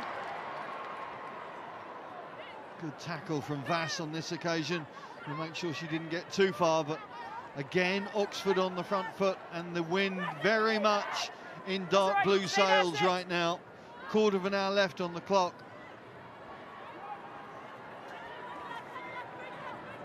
Good drive. Stromstead seeing her more and more with ball in hand now. Farmer, a little outside run for Hawley. Again, well, guess who? Webb it is. She just never looks tired. Webb, the Wonder Woman. And there's her partner in crime. Well, not crime, but you know what I mean. Sarah Skinner seems to have been there as well. Juliet Shorey getting plenty of ball in hand. 2 years at London Scottish in the age group. Started as a winger. Now doing a job at the other end of the team. Zinyan down in back play for Cambridge, but ball turns into hot potato, and they will just hang on now. White 7, substitution.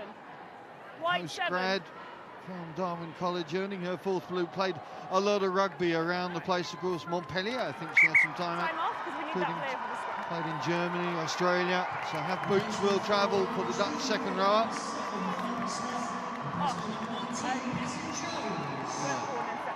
Bethan Jones. Time's off because we need that player to start the see.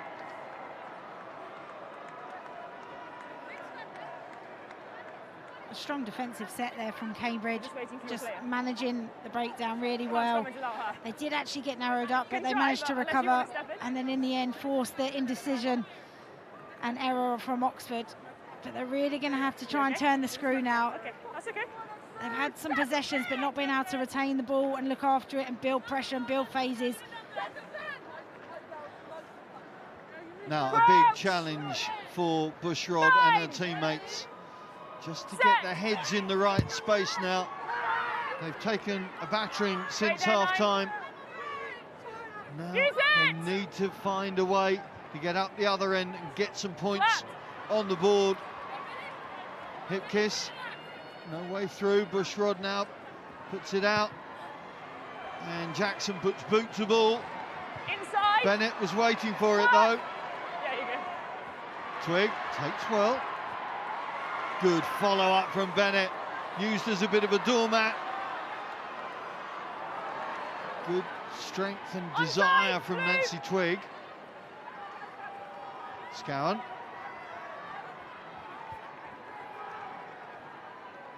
Advantage. 19, not rolling. 18. Use it. The two props working in Still tandem in midfield. Bushrod and Jackson in a better position, but coming back. Just over-kicking that, and they will come back for that call against Juliet Shorey. Thank you. 18. I mean, how good has the tight head number 3, Izzy Anyang, been this afternoon? I just want players to get on her shoulder. You know she's going to line break. You know you're going to be drawing defenders in. If you have players left and right of her, she can release them. But she's been so good this afternoon. Did she look good in the quarters, do you think? Absolutely. She only got to go across the zebra crossing on the 3-1-6. I've already pinged the coach a message. Oh, have you? Oh, have you? Talent spotter Burford. 2 and 5, blue. I'm sure Amy is very interested to see the performance. Here, more changes in the Oxford ranks. Yeah, a good performance from Annabelle Rand. Yeah, set piece has been good. On to replace. Timer. Looking here as the... It's dropping in and out. I'm hearing some words and not others. Yeah, I think Becky Piddleston is hearing more of me than she is of the assistants. Okay. Time's off, girls. You're having drinks. Be interesting to see now, Rach, how the players off the bench can get up to tempo, get up to speed, because it has been a particularly fast game, particularly in that first half, but it's still continuing that pace since the break, and they have got to try and make this 10 minutes count. Absolutely, and you think there's been a lot of changes, so you've got to try and get yourself back into control. You've got a number of different players moving in position, so how do you now try and settle amongst that? But then at the same time, you've got energy coming off the bench. How do you inject that tempo? How do you bring that into the game? Because for Cambridge, they really need to press on in this last 10 minutes. Moments of fame in a big match here at Twickenham. There comes Bethan Jones, captain of last year's Rugby League varsity team, showing those direct running skills on the rugby union paddock now. Chip through from Jackson, again, goes straight to Bennett. Hauling, Holmes, the hat-trick hero, looking for a fourth. Holmes on her way to glory. Nobody is going to stop Clodagh Holmes. Try number 4 for the Oxford fullback, and surely that is now game up. It has been a second half dominated by those in dark blue as the scoreboard now begins to show.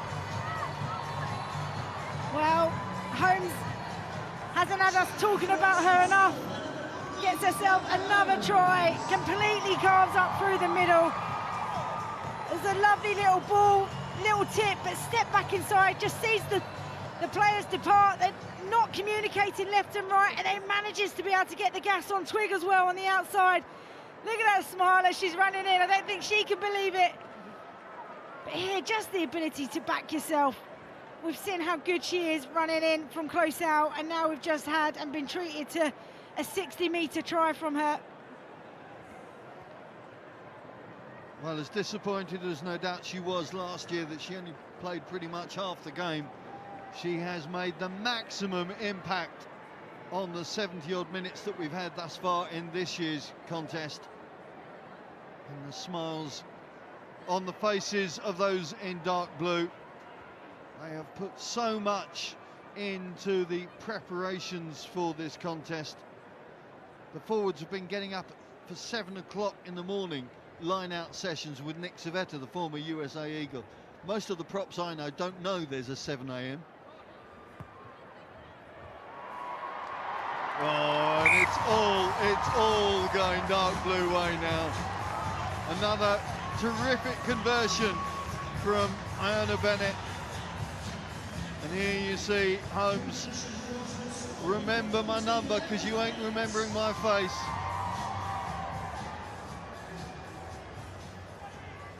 Just seen Cambridge kicking the ball a number of times, and you wonder if that was then their tactic. But when you've got 2 in the backfield, there's going to be some space in the front line. Backwards! And every time, he's been catching them on the fall and having plenty of time to be able to shift the ball, look for her options. Okay. Hands were on, that's fine. Yeah, all that hard work now is beginning to pay dividends. Looks like they're going to get their first win in 7 years in this contest, and from a half-time score, 12-5 down, Backwards! they've run in 26 points unanswered No, leave it now, blue!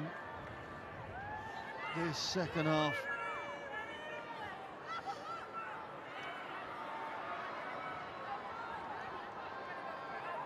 Cambridge, who started so well.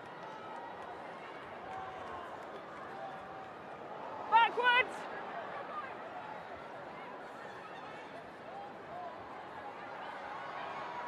And then Isaac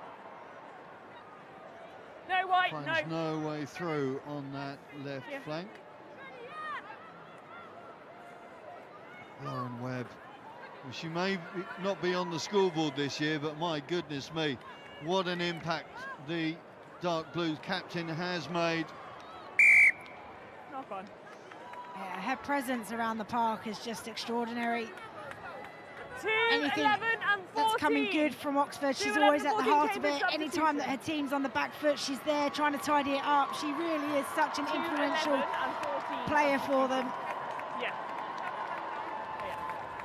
Well, bench is being emptied now to make sure they are Blues. I'm not sure what the time limits are. I've got 5 minutes in my head, so hence there's quite a change round in the light blue ranks. I think Nalini Ramprasad, yeah, she's on to replace Emily Bell there. All good, happy? And I'm really pleased that they do that, because the players who are on the bench, you know, Time back they on. go through all the same amount of training, hard work, commitment. So giving them that opportunity to earn their honour and earn their blue is really, really brilliant to see. Crouch! Bind! Set! Wait there, 9. Use it! Bushrod and Jackson trying to release that midfield. Backwards! Difficult ball for Ramprasad, first touch, but it is still there for her team. You go. Had a friend, a medical student from Robinson College, in her 5th year, earning her 3rd blue this afternoon. Not hunted. 20. Zenyan unable to get through there. Come here. 20. 20, come here. Okay. Hair It's pull. going to be a Off you yellow go. card. Yeah. Pulling the hair. Hannah Richards, well, pulling the hair is the call from the referee. So Oxford are down, will be down until the full time, you would think. You okay, player?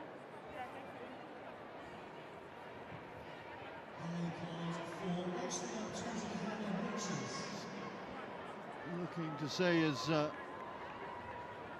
Amy Reese, Juliette Bonneau and Cassie Hayward prepared to come on. Yeah, Yeah, when we restart, okay? very obvious there. There's no way of stopping Grace Zinyan, certainly not by pulling her hair. Certainly not.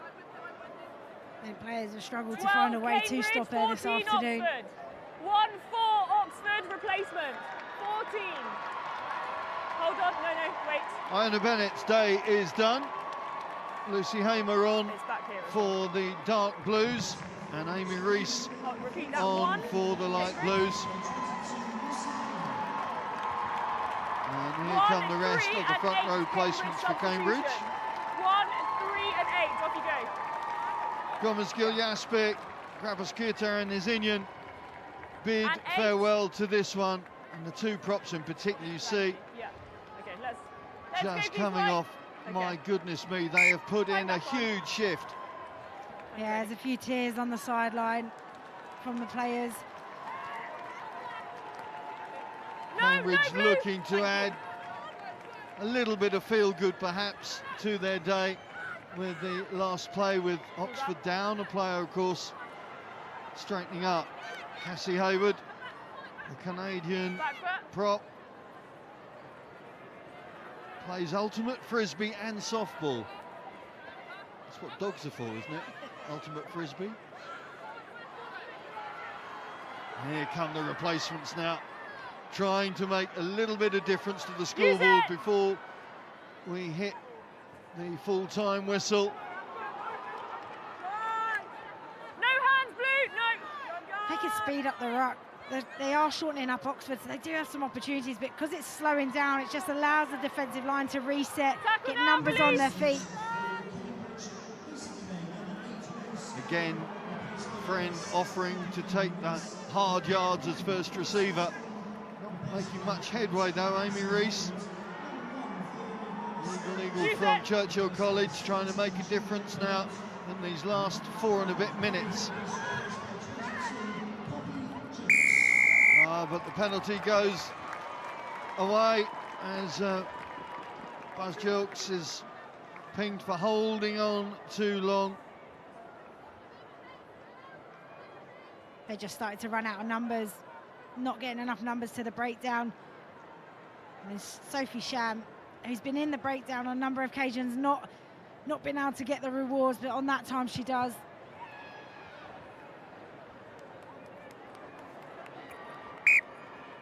Yeah, not an easy take there, and some very tired bodies amongst those that have played the full 77 minutes.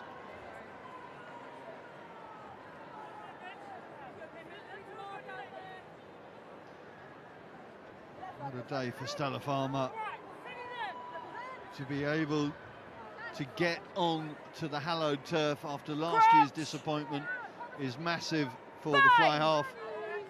Yeah, for anybody who hasn't been fortunate not to do their ACL, it's such a long recovery process, both physically and mentally. Tackle, release, Blue. Thank you. Loose ball picked up by Samantha Mason. There is Jilks the elder. No. Poppy, I'm just looking to see whether Poppy's on the park. I haven't seen when the number 22's out. And there is Holmes. Holmes takes a roam around that left flank once again. No, right, let it come. What a game Clodagh Holmes has had. Looked a little bit forward there from Webb, but play continues. Wilkinson, another one to have a very prominent part. The release is there for Hawley. Hawley resets her sat-nav and takes her right next to the post for the 6th try for Oxford. Well, a winger last year, fly half this, but showing she still has that acumen and skill. And what a performance it has been. What a second half performance it has been from this Oxford side. It's been a hugely impressive second half performance. I was worried there running away from your support play, but it's just the interaction between the forwards and the backs, looking after the ball, the speed ruck so quick, the ball's in and away, and the little show and go just on that angled arc. She has a little look for her support on the outside, but thinks, no, do you know what? We've got I've got my winger seven in the lead up boots to the on, try. I can do this myself, So and gets on the outside. The try and go back for the forward pass. Oh, hang on. No try here. I think I shouted too loud then. Because, No try. yeah, Forward I'm pass sorry. here. No try. Sorry, Chloe Marie. That one's been scrubbed off for that forward pass from Lauren Webb. It's still documented, so you can clip it up, put it I've out written there. it down. I've written it down on my pad, so if she wants to take a picture of that, she can. Well, she's just given everybody a taste of what she can do in open space, but it was this It's pass. this one here. Have a Just look shams here. Okay, forward pass Just slightly here. just releases the right. ball instead of using her hands to pull the ball backwards. Forward. But right decision, good spot by the TMO to bring it back. Thank you. So be one more shot for Cambridge Thank you. to finish this game on their terms. No try, forward pass. So the clock's in the red. Crouch. The game is very much Bang. dark blue Set. as we go into last play territory I'm happy that's in just a the slip. 2023 Okay. varsity match Same mark. for the women's teams.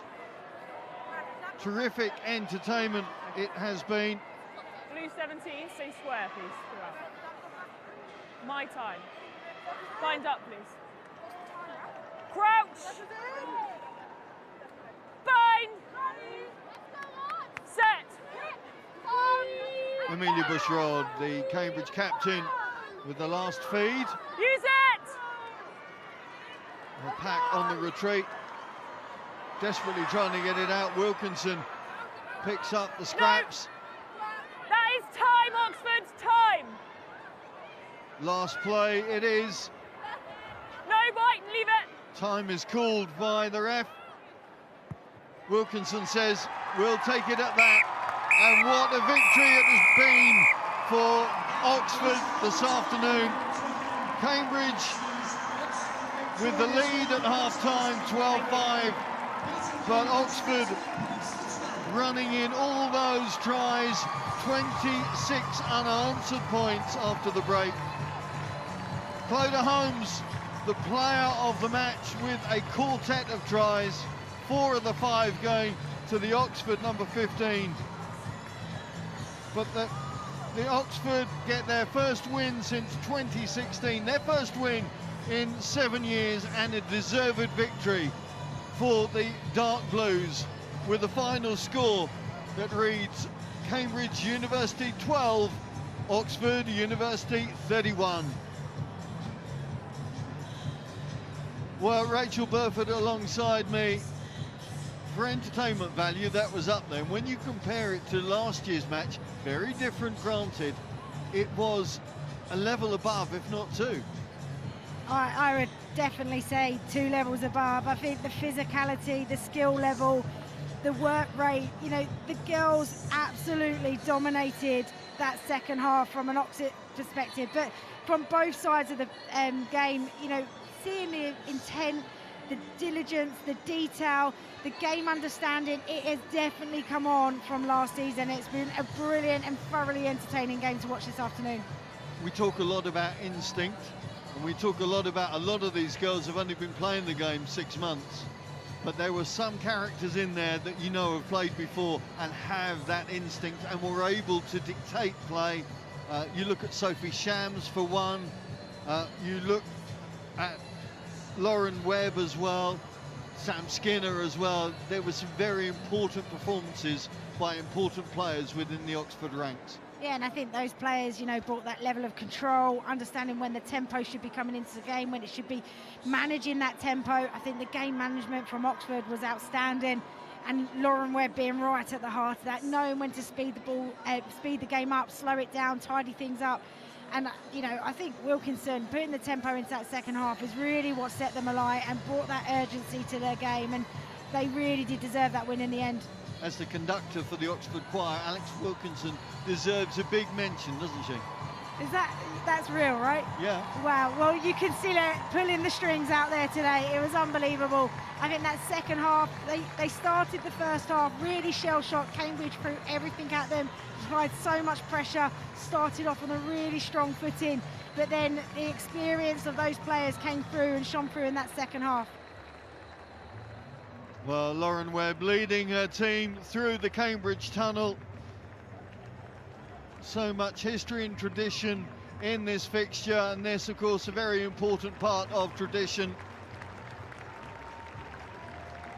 And both teams enjoying the moment, as they should do. Big plaudits for Cambridge. I mean, they came out of the block so quickly, got those 2 tries on the board, got the lead, but after half-time just couldn't find a footing in the game, really.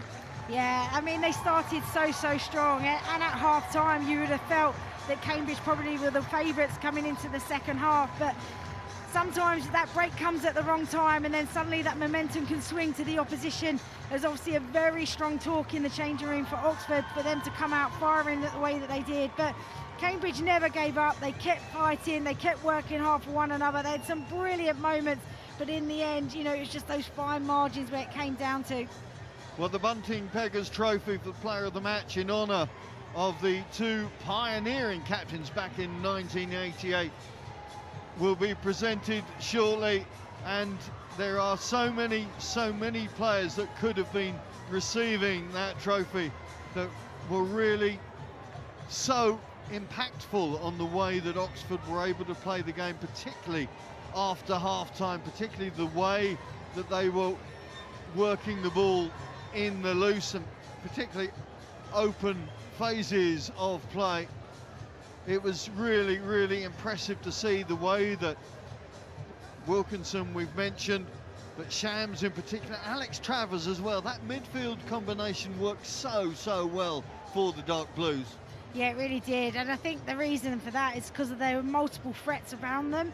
You know, really strong lines running at the right to the line, drawing the defenders, but their offloading ability and their scanning ability, being able to see what's left and right of you, recognise where your space is, where your support is. And I think that link play, having Shams in that midfield alongside Travers, was a real importance for them. Both of them so strong in midfield that even if there was a breakdown, they had the strength to make sure that the ball was there for their team, and they could then go again and link those phases together. That made all the difference to the way that Oxford were able to play. Well, exactly. They're not just relying on their forwards to do the carries and retain the ball. They're able to do it in those outside channels and rely on their centres to be able to retain the ball, present it back. Happy faces in dark blue. Well, let's get reaction from the camps. I think Bryn Lucas has got the two captains down there. Bryn. Yeah, I do indeed have Amelia Bushrod here. Now, it's starting off looking so good for you there. Then, of course, near the second, right at the end of the first half, you had the yellow card there. And as you come out in the second half, you are backs against the wall. Yeah, you can't take away the credit from Oxford. They were awesome in the second half, and we played them twice this year, and they beat us there. I was impressed by our first 40 performance. You know, I really think our girls went out there and showed us what we're about. Outclassed in the second half, can't take that away from them. You say that though, I mean, they really did push you the whole way. Every time you tried to get out into their area, get into their territory, they seemed to manage to find a way back in, and it was their sheer pace that pushed you back all the time. Yeah, I think, to be honest, it was the details that let us down. Some kicks not making touch, kicks not going where they're going. But yeah, they were great. Ultimately though, just a few moments ago, you said you're really, really proud of your entire team. Yeah, absolutely. You would not believe the season we've had, and I'm very, very proud of every single one out there, because they emptied their tank, they played with their heart, and you can't ask for more than that. Amelia, well done, fantastic stuff. Thank you very much. Shame there for Amelia, but let's bring in the Oxford captain then, the victorious captain, Lauren Webb.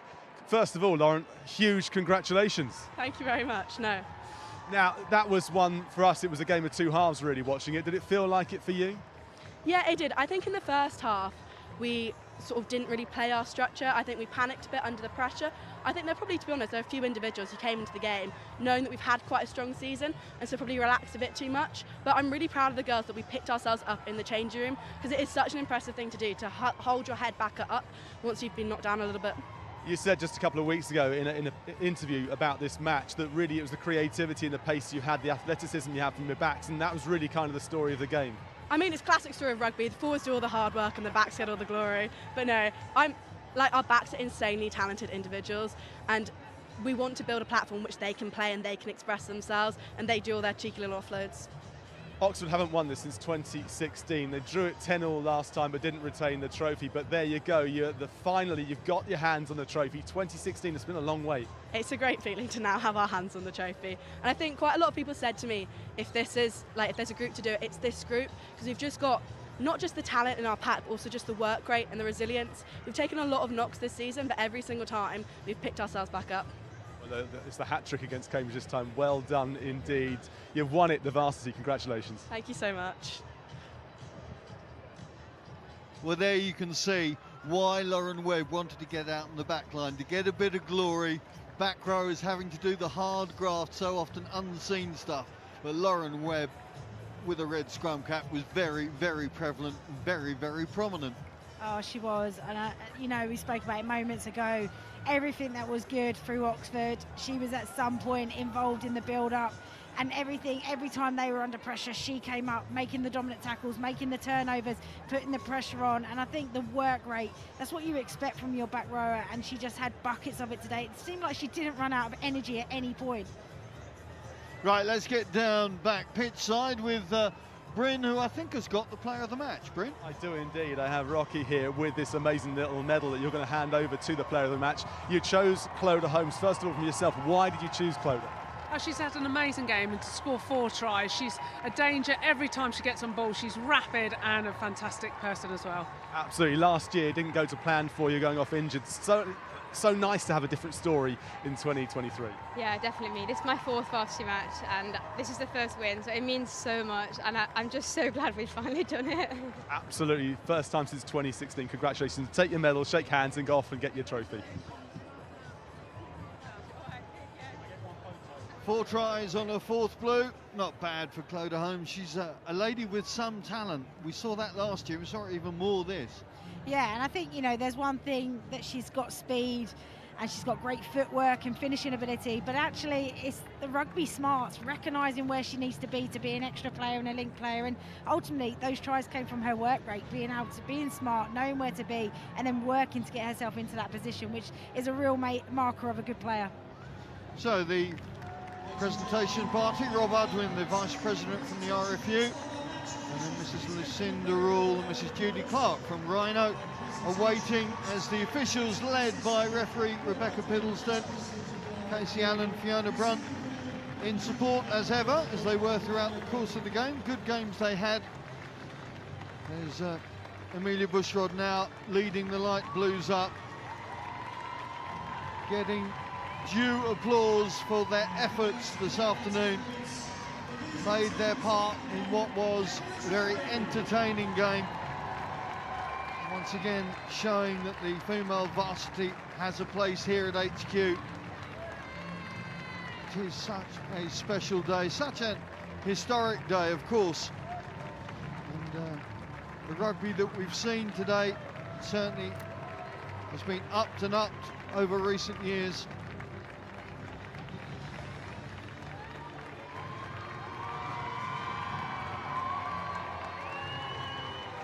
And you know, they may not have got the win today, but they've created memories and moments that will last a lifetime, and in years to come they'll look back and reflect on this time and recognise what a privilege and an opportunity it is to play in such a historic game at Twickenham.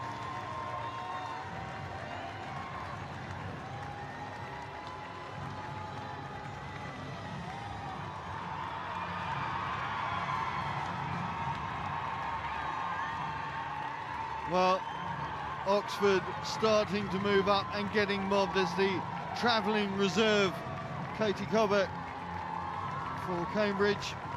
And here come the dark blues. The wind has certainly been blowing in their right direction, particularly in that second half. And what a performance they put in.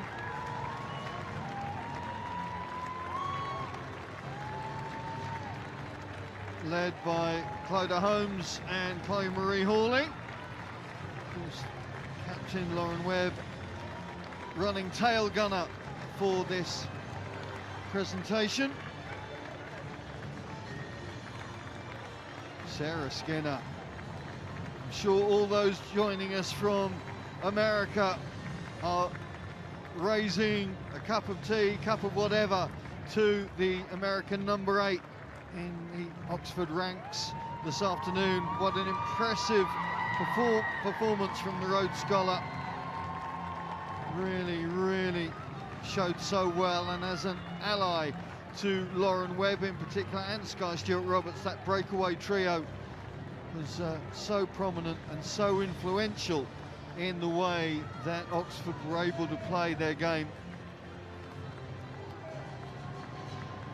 Their resilience as well, going in at half-time, down, struggled. They had an opportunity to score right at the end of the first half and didn't get over, so that resilience and that belief in that second half, and then to turn the performance on that they did.